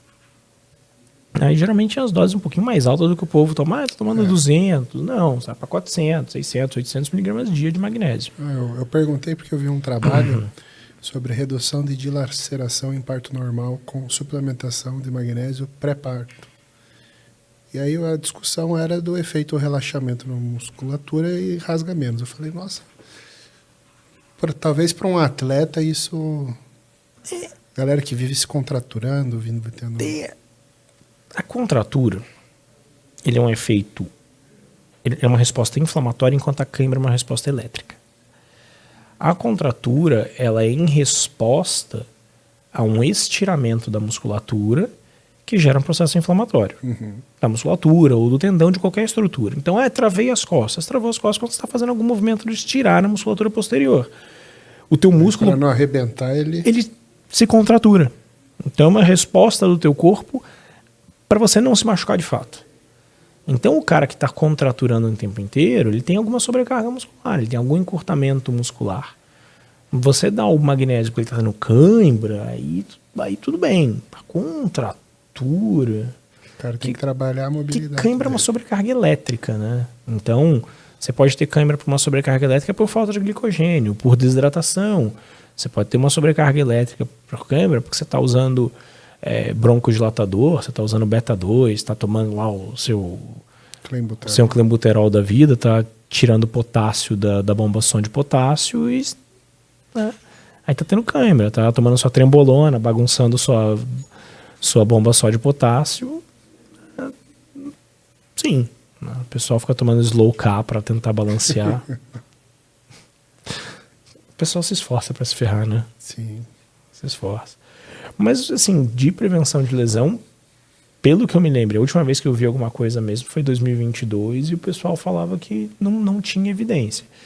Suplementação de magnésio para diminuir dilaceração pós-parto, você tem que ver o quão depletada essa parturiente está, né? Tipo, você está pegando em pessoas bem alimentadas, bem hidratadas, bem nutridas. Pô, ela tá bombando de estrogênio, que é uma coisa que relaxa mais, que dá mais elasticidade para colágeno do que estrogênio. Talvez isso daí seja o efeito do ataque de tubarão e consumo de sorvete. Né? Aquele estudo do... Eu agora não lembro que... Você tem um estudo que eu não lembro onde foi publicado, que falava que o consumo de sorvete estava relacionado com um aumento de ataque de tubarões. Óbvio, né? Você toma mais sorvete no verão e as pessoas pulam na água no verão. Você tem maior população. É que nem aquele estudo do New England, que comparou o consumo de chocolate de países e o número de prêmio Nobel que aquele país ganhou. E países que consomem mais chocolates, eles ganham mais prêmios Nobel. Óbvio, são países mais ricos. Lógico. Nossa, a Suíça come mais chocolate do que a Etiópia. A Suíça tem mais prêmio Nobel. Amigo, pera. Não, o consumo de chocolate aumenta a sua capacidade cognitiva. Essa foi a inferência. Não dá pra chamar de conclusão, dá pra chamar de inferência só, né? Porque... Esse estudo de correlação é complicado.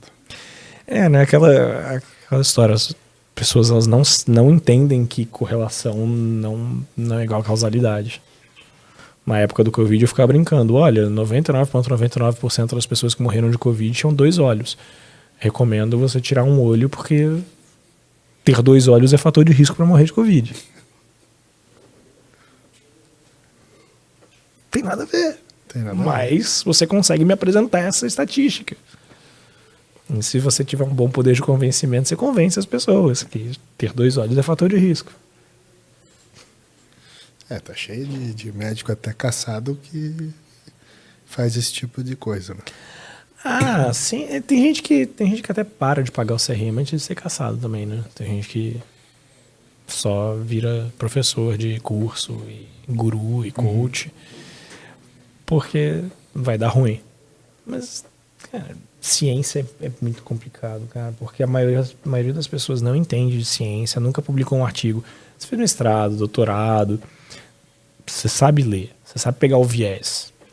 Não é fácil entender um artigo científico.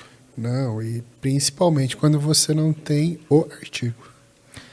né? Porque as pessoas leem o resumo. Né? Tem 2 anos eu aprendi a fazer QR Code, então eu sempre coloco o QR Code nas minhas apresentações do artigo. Eu falo, gente, baixa o artigo, lê na íntegra, não acreditem em mim, duvidem de mim. Porque lê o artigo na íntegra, né? Para você entender. Eu sou revisor da Revista Brasileira de Ortopedia.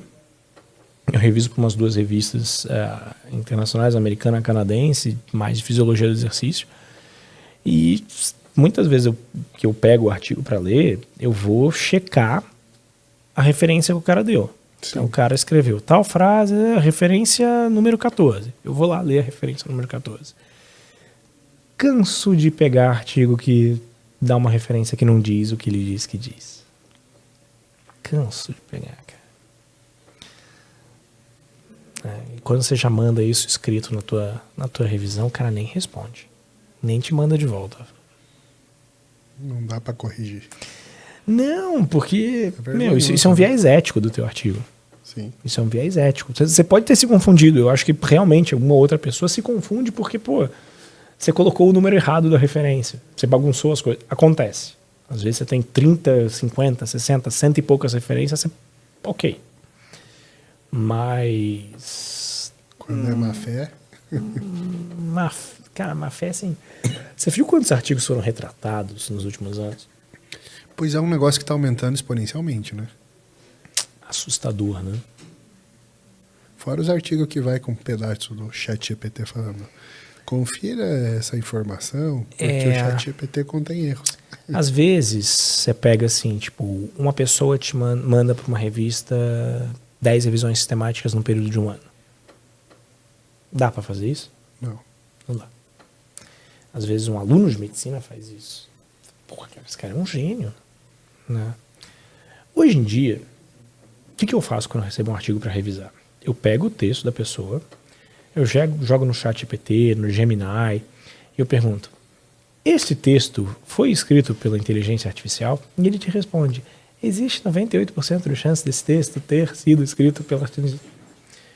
Não acho errado você ter um suporte de inteligência artificial para você escrever um artigo. Principalmente, às vezes, uma revisão ortográfica, uma revisão semântica, para ver se você fez tudo direitinho. Joga lá e fala. Só que, hoje em dia, as revistas, elas exigem que você fale. Você teve auxílio de inteligência artificial em algum ponto da escrita do seu artigo? Em que ponto? Você precisa dizer isso. O problema é que as pessoas pedem para a inteligência artificial escrever a conclusão, escrever a discussão. A inteligência artificial, muitas vezes, ela inventa referências que não existem. E o cara vai lá e manda. E a revista publica. Porque o revisor revisa que nem a cara dele. Tem 20 artigos para revisar num dia. Ah, tem nada. Para.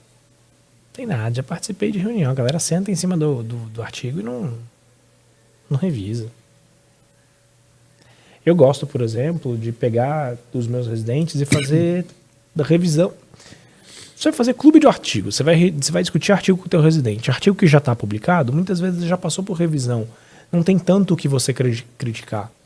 Eu pegar um artigo que foi mandado para mim, para eu revisar e eu discutir com os meus residentes, eu acho muito mais produtivo.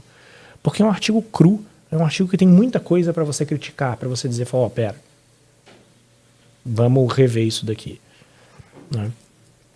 Eu gosto de fazer isso. Né? Me manda o artigo, beleza, vamos revisar junto aqui com os meus residentes para eles poderem criticar e ver o que é um artigo cru.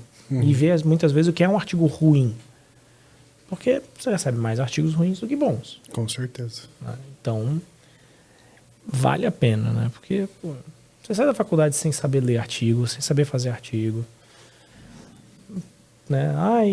Confia na ciência. Eu gosto muito que o Tácito fala, ciência não é crença, amigo. Ciência são dados crus e objetivos, né? Não existem verdades científicas. E são perguntas para respostas que o pesquisador fez. Você não acredita na ciência porque você está questionando, porque ciência basicamente é questionamento.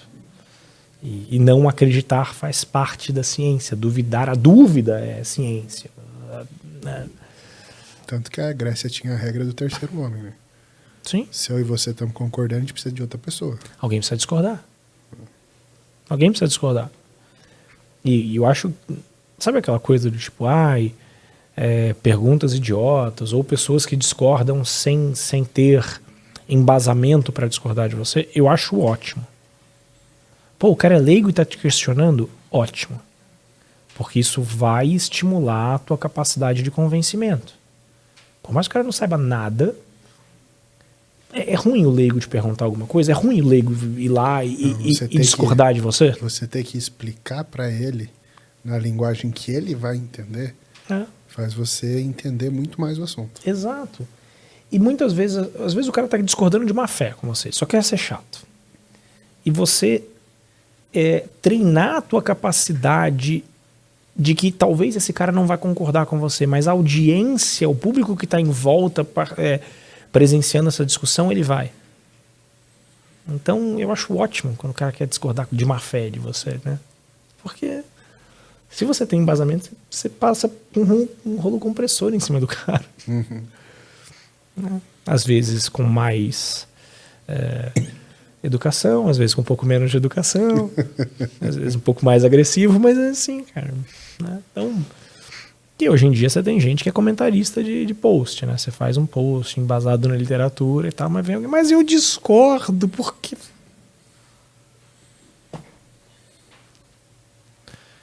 Aí você tem que ter embasamento para passar com um caminhão por cima da pessoa. Sim, mas eu adoro quando a pessoa fala, não concordo. Então, tá bom, mas... Eu perguntei. Eu tenho uma piada sobre opinião, só que eu não vou fazer. Depois eu te conto. Eu queria te perguntar de ruptura parcial.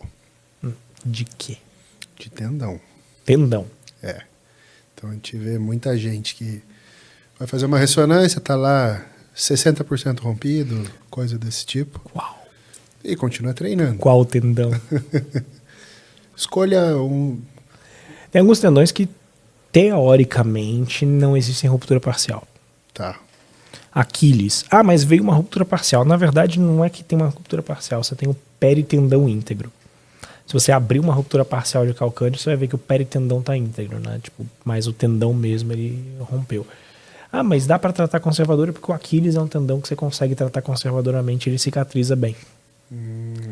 Eu queria saber, assim, toda... Peitoral, rupturas parciais de peitoral, ok. Mas na maioria das vezes vai completar. Ruptura parcial de supraespinhal. Não, beleza. Dá para cicatrizar. Eu tenho muitos pacientes com ruptura parcial de supraespinhal, com físio, correção do gesto, vai bem. Né? Tem alguns tendões que rupturas parciais você já sabe que o gato subiu no telhado e está ventando. Mas de tratamento, além de... Vamos lá. O que seria convencional e o que existe agora de mais moderno, seja célula-tronco, PRP, ou o que for? Tá. O PRP para tendão é polêmico. Tá? PRP para... PRF. Continua sendo polêmico. PRP, PRF, continua sendo polêmico para tendão. PRP para artrose, você já tem muito mais evidência. Tá. Célula-tronco, aí tem o problema. É célula-tronco mesmo ou é só aspirado de medula óssea? Aspirado de medula óssea, você vai lá, punciona a crista ilíaca do paciente, aspira, faz, né, trabalha um pouquinho aquilo, tira um pouquinho da gordura e injeta aquele, né, aquele BMI, né, aquele Bone Marrow Aspirate, Bone Marrow Infiltrate, e beleza. Aquilo é muitas vezes pró-inflamatório, e essa inflamação exacerbada pode ajudar no processo de cicatrização. Ok. Célula-tronco, você vai fazer a punção, seja da medula óssea, seja da gordura, e você vai mandar para um laboratório de biotecnologia que ele vai fazer a cultura dessas células-tronco. E não vai ser no mesmo momento. Uhum. É que muita gente faz essas punções em um momento único falando que está fazendo célula-tronco. Sim. E não está. Então, assim, não que o infiltrado de medula óssea seja ruim, Dá para fazer para muitas coisas. Tem gente que faz infiltrado de medula óssea, faz lá um reparo de manguito rotador. Faz artroscopia, repara o manguito rotador e injeta isso daí depois lá. E você tem menos ruptura, você tem trabalhos mostrando que acelera a cicatrização, ok. Mas é uma coisa, outra coisa, outra coisa. Uma ruptura parcial pode cicatrizar? Pode. Se eu fosse um atleta, tivesse uma ruptura parcial, eu ia pensar muitas vezes em operar logo. Vamos fazer uma célula-tronco, vamos fazer um PRP, vamos fazer não sei o quê. Tá. Quanto tempo de tratamento você vai ter? Quanto tempo afastado mesmo dos treinos você vai ficar? Cara, se eu te operar o tendão, faça um reforço, dependendo, no máximo você vai ficar um mês imobilizado e olha lá. Quanto tempo de físio você vai ficar fazendo para a tua ruptura parcial? 3 meses, 6 meses, 1 ano? Com dor? Com risco de romper novamente? Eu vou lá, faço um reforço com fios de alta resistência. Às vezes, dependendo, né? Para parcial, eu nunca vi fazer, mas para uma total você pode pegar um enxerto de tendão seu mesmo, fazer um reforço ali e falar, olha, você quebra o teu osso, mas não rompe isso daqui. Então, mas sim, né, eu já tive um paciente, né, totalmente off-label, totalmente, né, paciente, amigo meu, era R3 quando eu era R1, cirurgião de coluna, marombeiro, cara forte, tendinite patelar, dor no joelho, já tinha feito físio, já tinha feito PRP, já tinha feito onda de choque, já tinha feito tudo. Ele falou, cara, tem alguma outra coisa? Eu falei, tem um estudo de injeção tendínea, tem um estudo de injeção local de GH, hormônio do crescimento, no tendão. É um estudo para homens idosos, 70 anos, fizeram depois biópsia, melhorou a celularidade do tendão. Eu não quero operar de jeito nenhum, vou fazer. Fez, deu certo, tipo um caso, né? Aquela coisa anedótica. Nesse caso, guiado por ultrassom? Para patelar? Não precisa. Não. Pode fazer. Ultrassom. Existe necessidade para o ortopedista treinado de usar ultrassom? Que entende de anatomia? Não. É o que eu falo. Ultrassom, eu infiltro basicamente quase tudo sem ultrassom. Vamos fazer um ombro, tudo bem, vou usar ultrassom para melhorar um pouco minha precisão, para ver direitinho, vou infiltrar um quadril extra-articular, um quadril intra-articular, ultrassom, eu sei fazer sem. Tem à disposição? Vamos usar. Joelho, nem se tiver à disposição eu vou usar, porque vai ser mais rápido fazer sem. Sim. E tão preciso quanto. Mas minha opinião sobre o ultrassom é que o cara que ele não tem a mesma formação como cirurgião como eu, ou tem menos tempo de estrada, tem menos experiência, o ultrassom ele consegue dar um pouco mais de segurança para ele para chegar na mão de que um cara mais experiente tem.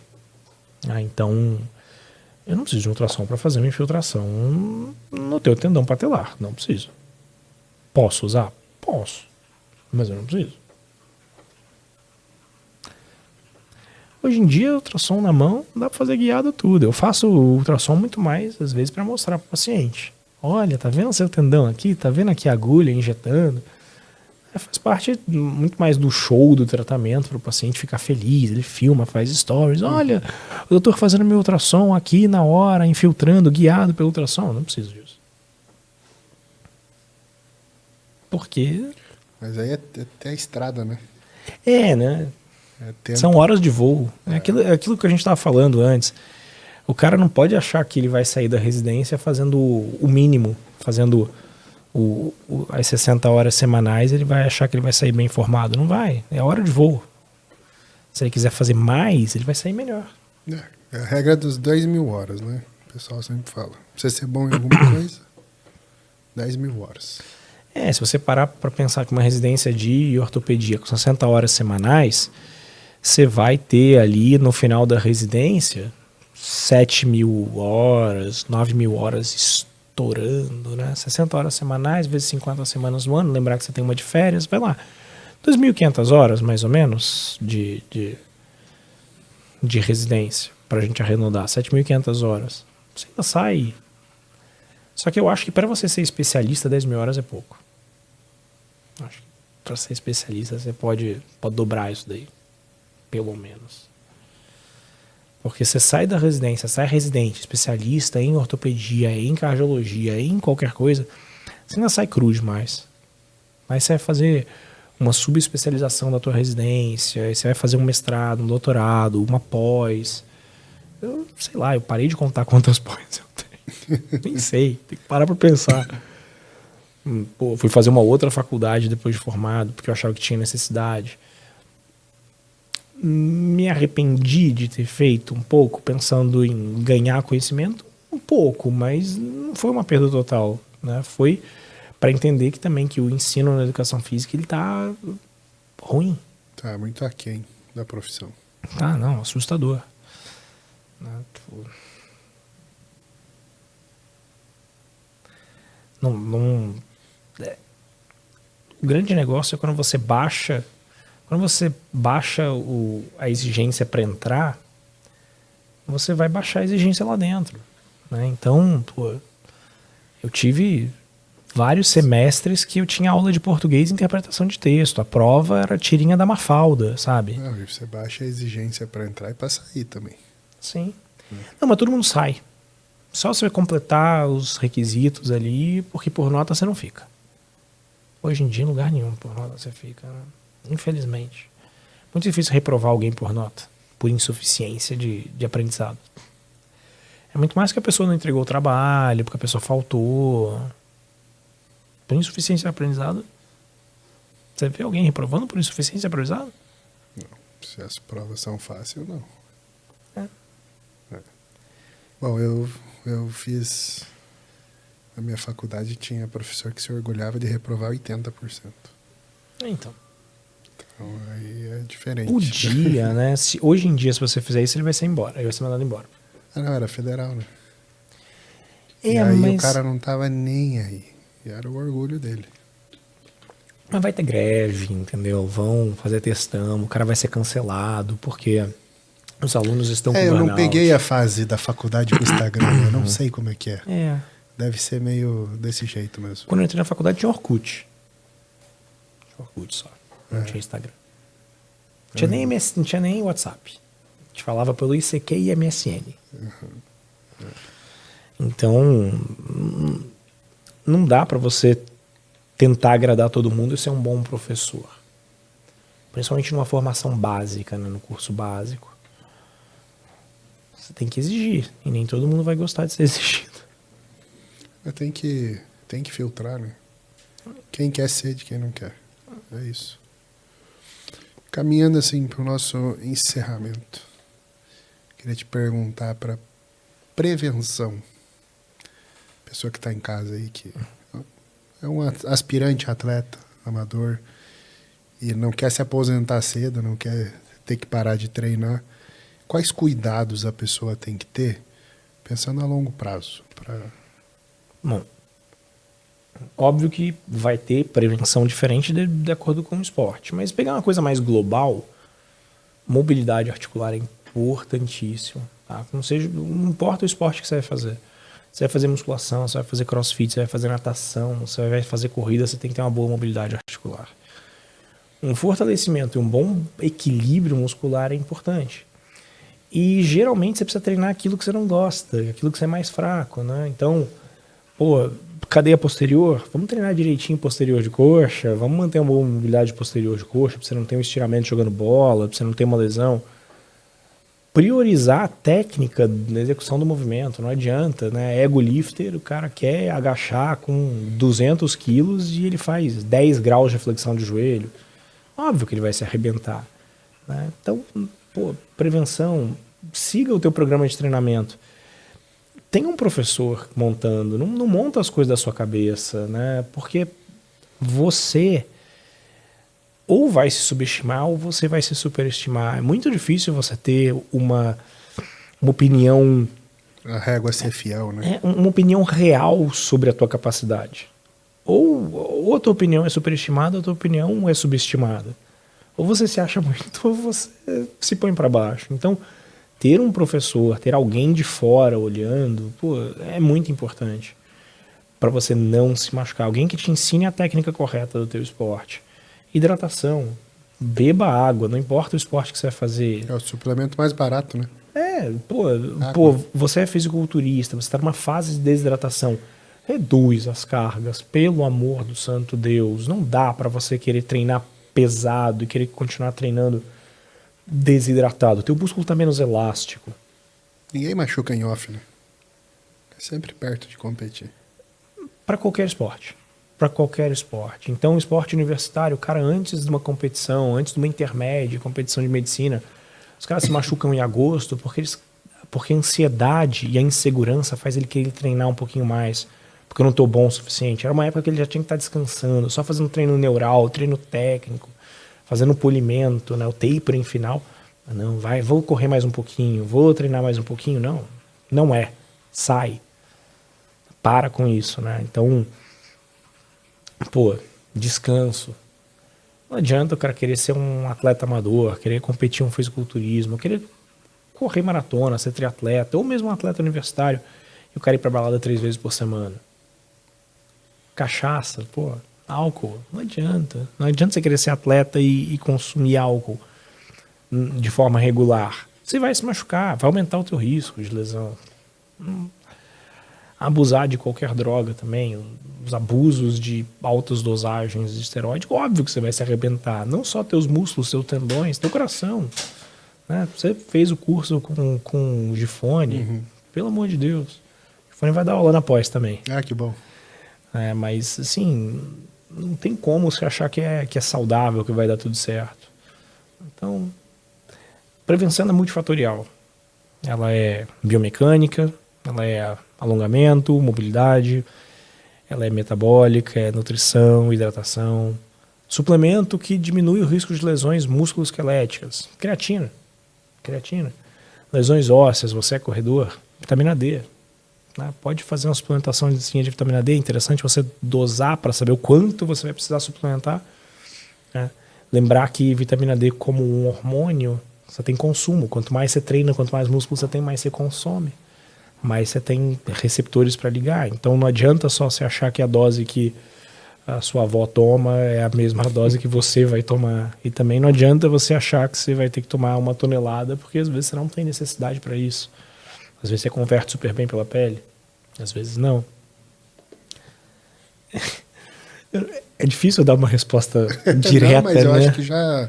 É difícil eu virar e falar, faça isso, olha, o segredo da prevenção de lesão é esse. Putz. Seria bom ter um segredo, né? Mas não tem. Quanto mais a gente estuda, mais a gente entende que o negócio é mais complexo do que a gente achava. Mas é bom para as pessoas entenderem que é multifatorial. Sono, seu emocional. Você está estressado, você tem maior risco de lesão. Cortisol. Tá com cortisol na lua, seus tendões estão menos elásticos e mais rígidos. Cortisol também aumenta rigidez tendínea. Olha só. Então, o cara que faz uso crônico de corticosteroide, por exemplo, a pessoa tem uma doença autoimune ou é um transplantado, faz ruptura espontânea de tendão. Eu, quando era residente, fui atendi um pedido de consulta na unidade de transplante. O rapaz, ele tinha feito a ruptura dos tendões extensores da mão por puxar o lençol. Caramba. Rompeu os tendões extensores da mão. Que loucura. Então, lembrar que teu corpo... já tinha Cushing? Não tinha. Não? Ele fazia uso crônico, mas ele não tinha Cushing. Ele não tinha a face do Cushing. Uhum. Mas teu cortisol na lua o tempo inteiro vai aumentar o risco de você lesionar seus tendões e ligamentos. Roacutan também aumenta? Oi? Roacutan? O Roacutan tem o risco aumentado de lesões musculotendíneas, tá na bula até. Eu não sei qual é a fisiopatologia, mas está na bula. Sei que piora também. Deve ser por alguma coisa de integridade de membrana. Não só, talvez integridade de membrana, né, por conta de produção de ácido graxo, de de fosfolipídios. Eu estava até falando ontem com o Correia sobre gordura na dieta. Que é um negócio que eu, na época de powerlifting, eu sentia que quando eu baixava muita gordura, começava a me doer tudo. Aí você começa a pôr uns ômega 3 da vida, mas de fonte de alimento, além da suplementação. Então, começa a pôr lá um azeite, oleaginosa, ele tá colocando abacate agora na comida, e falou, cara, minhas dores O abacate é foram gostoso. embora. Eu gosto dele no guacamole. Agora esse abacate doce, assim, pra mim Não. Abacate com coisa salgada, abacate com peixe, é mó bom. Abacate na salada. Mas Abacate assim, gostoso. essas gorduras saudáveis são importantes na dieta e as pessoas negligenciam muito, né? Ah, mas... Ainda mais o pessoal da musculação, que é economizar caloria, então zera gordura para comer mais carbo. Aí o cara me vem e fala, não, porque o carboidrato vira gordura. Tá, ok. Essa via metabólica até existe, só que é uma via muito custosa pro corpo. Não, e não vira insaturada, né? Não vira insaturada. Não. Você não vai fazer ômega 3 comendo pão. Não vai. E é muito custoso pro corpo. Você tem que estar num superávit calórico muito grande para você conseguir fazer isso. É muito difícil. Muito difícil. Você chega num grau, num estado inflamatório para fazer isso. Você já está resistente à insulina e tudo. As pessoas não entendem que você precisa de gordura para ter ácido graxo no teu corpo. E o ácido graxo no teu corpo é manutenção de integridade de membrana. Então, a tua célula, para existir, ela precisa de ácido graxo, senão ela rompe. O teu tendão, para ter elasticidade, ele precisa de ácido graxo, senão ele rompe. Você precisa ter hormônio, você precisa de ácido graxo para produzir hormônio. Zera o consumo de gordura da tua dieta por completo e vamos ver para onde vai a tua testo. Exatamente. Vamos ver para onde vai a tua vitamina D. Nossa, 12 de vitamina D. Aí o cara quer suplementar tudo, ele acha que é a mesma coisa. Não é. A suplementação é completamente suplementação do que você quiser, é diferente daquilo que você produz. A suplementação, a reposição de testosterona é diferente da testosterona que o teu testículo produz. Não é a mesma coisa. Não dá pra você comparar. Mesma coisa, a vitamina D que você produz é diferente daquela que você compra da farmácia. Estrogênio. Putz, cara, você precisa de estrogênio, pelo amor de Deus. Para com essa maluquice de inibidor de aromatase. Né? Então, lembrar que o estrogênio também traz elasticidade para o tendão e ligamento. Né? Quer se arrebentar bastante? Sintope de esteroide, toma inibidor de aromatase. E já marca consulta comigo. Até a artéria rasgar. Não. Como ortopedista, como cirurgião, eu não tô nem aí pra artéria. Eu quero que você rompa o peitoral, né? Rompa o bíceps, vai lá, me procura. Pô, tô brincando, eu não quero que vocês façam isso, mas, pô. Não, mas digo, tem gente que chega nesse nível, né? Ano passado teve um atleta que morreu por abusar de inibidor de aromatase e teve uma dissecção de aorta aos 23 anos. Bacana. É um negócio... Teu cérebro vai ficar muito feliz com isso, né? Teus neurotransmissores, assim, deve ser uma pessoa que tem um emocional muito bacana. Naquela desproporção androgênio-estrogênio, ele deve, assim... Deve ser uma pessoa agradável. Agradabilíssima. Tá louco. Mas, assim, não adianta. Prevenção de lesão é multifatorial. Vai da tua dieta, vai da tua hidratação, vai da biomecânica, vai do alongamento da tua musculatura. Vai se você dormiu ou você não dormiu. Vai do quanto você está treinando. Vai do risco do teu treinamento, né? Da complexidade do exercício que você está fazendo. É mais fácil você se machucar fazendo um agachamento ou fazendo um exercício em máquina? Óbvio que fazendo um agachamento, porque tem muito mais variáveis, é instável, é o teu corpo mantendo a estabilidade. Mas tem gente que arrebenta todos os ligamentos do joelho fazendo leg press. Sim, geralmente é um idiota. Tipo, aquela hiperextensão de joelho. Sim. Dá até pra perder a perna fazendo isso. Rompe a poplítea, tchau perna. Vai ficar, no dia seguinte, tá pretinha do joelho para baixo. Controle o seu ego. Controle o ego e desenvolva a consciência corporal, né? É o caminho. Até da hipertrofia, para a pessoa saber ativar o músculo-alvo, contrair a musculatura, tudo isso. O trabalho muscular é um trabalho cerebral. Não é um trabalho puramente mecânico. O teu cérebro precisa saber ativar aquelas unidades motoras. Tanto é que força é 80% neuromuscular. Por que criança pré-púbere ganha força fazendo treinamento de força e não hipertrofia? Ela ganha consciência corporal. Ela ganha capacidade neuromotora.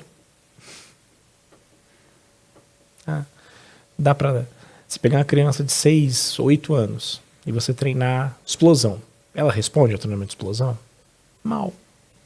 Ela responde ao treinamento de força? Bem. Por causa da plasticidade cerebral. Porque é igual aprender a andar de bicicleta ou falar inglês. Força aqui. Você pega um cara magrinho que levanta 2 vezes a carga que um gigante. Por quê? Porque ele sabe fazer força. Não... Que nem aquele ucraniano lá que se veste de Zelador. De zelador, de faxineiro da academia e fica levantando peso. É a mesma coisa. A época que eu competi supino, eu emagreci até uns 80 e poucos quilos e fazia 170 quilos de supino. 80 e poucos. E aí? É divertido fazer isso. E dentro até do treino de força você tem treinos muito técnicos, né? Pouco peso, velocidade, para tentar acelerar a conexão neuromotora, para ficar no automático e... Para trazer complexidade, trazer dificuldade. Né? O treino monótono também é um treino que aumenta o risco de lesão. A monotonia do treino também é fator de risco. Né? O treino fica muito mecânico e você para de prestar atenção no que você está fazendo. O treino também pouco monótono, quando a monotonia não existe, também aumenta o risco de lesão, porque você tem aquela confusão muscular, você não tem tempo de adaptação neuromotora. Você está o tempo inteiro mudando o estímulo, também dá ruim. Por isso que é bom ter um profissional. Você precisa, porque... Um olho de fora. Exato. A tendência nossa é fazer bobagem. A tendência nossa... Se você é o teu guia do teu treinamento físico, você vai fazer bobagem em algum momento. Muito bom. Quem quiser aprender mais contigo, como é que te acha? Bom, tem meu Instagram, drjanspray, então drjanspray. Tem a pós-graduação em Medicina Esportiva da Forte, que eu coordeno. A gente está começando a 9ª turma agora no final de setembro. No último final de semana de setembro começa. É exclusivo para médico? É exclusivo para médico, infelizmente. Ainda temos que bolar uma pós-graduação em Ciências do Exercício. Você está convidadíssimo para ser professor. Doutor Gabriel Kaminski dá aula na pós-graduação da Forte de Medicina Esportiva, fala sobre exames laboratoriais de forma maestral. Mas eu acho que a gente podia montar também uma pós-graduação em Ciências do Exercício ali, que corpo clínico tem, corpo docente tem interesse, né? Eu acho que as pessoas elas têm interesse para isso. Eu acho que pode ser um futuro aí para a gente ver. Quem quiser, médicos que quiserem fazer a residência em medicina esportiva com a gente lá na Santa Casa, estuda bastante, a prova é bem concorrida, é uma das especialidades mais concorridas no Brasil atualmente, medicina do esporte, porque muita gente quer e não tem tantas vagas, tá? Então geralmente a prova é no final do ano, então quem está estudando capricha. E é isso. Eu também dou aula em outras pós-graduações, né? Então, dúvidas, quiserem mandar no meu Instagram, tô às ordens. Eu tenho um Facebook, mas eu acho que eu desinstalei ele, o aplicativo. Não adianta mandar mensagem por lá não, porque... Morreu, né? Facebook. Grande chance de eu não ver. É que você precisa ter o Facebook para conseguir fazer as coisas no Instagram, né? Precisa ter a conta lá, né? A meta. Né? É bem isso. Eu também tenho, só por causa do Instagram, mas... Eu nem sei se tá linkado. Eu acho que tá linkado, não sei se tá publicando. Não faço ideia como é que esteja. Quero agradecer, Dr. Yan. Muito obrigado. Muito obrigado, Dr. Gabriel Kaminski. E o convite fica pra gente ter um segundo turno. Tô às ordens para falar do que for, sem tabus, só Vamos evitar processos. E antes que eu esqueça, Opa, é um presente. lembrancinha, Muito obrigado. é um kit casa. Tem aí Muito obrigado. sabonetinho, cheirinho. Bacana, tá amarrado aqui. Eu gosto muito do cheiro. Ah, não, minha esposa adora esses negócios. Adora esses cheirinhos. Muito bacana.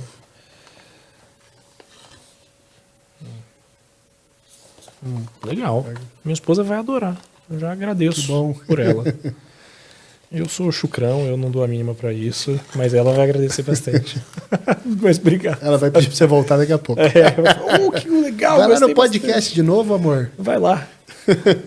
Muito obrigado. Eu que agradeço. Pessoal, obrigado por ficarem com a gente aqui. Obrigado Se pela vê. atenção. Espero que vocês tenham aproveitado. Eu falo bastante, desculpa se eu falei demais. Mas é falando que a gente aprende. É. Obrigado. Ouvindo também, né? E até a próxima, galera.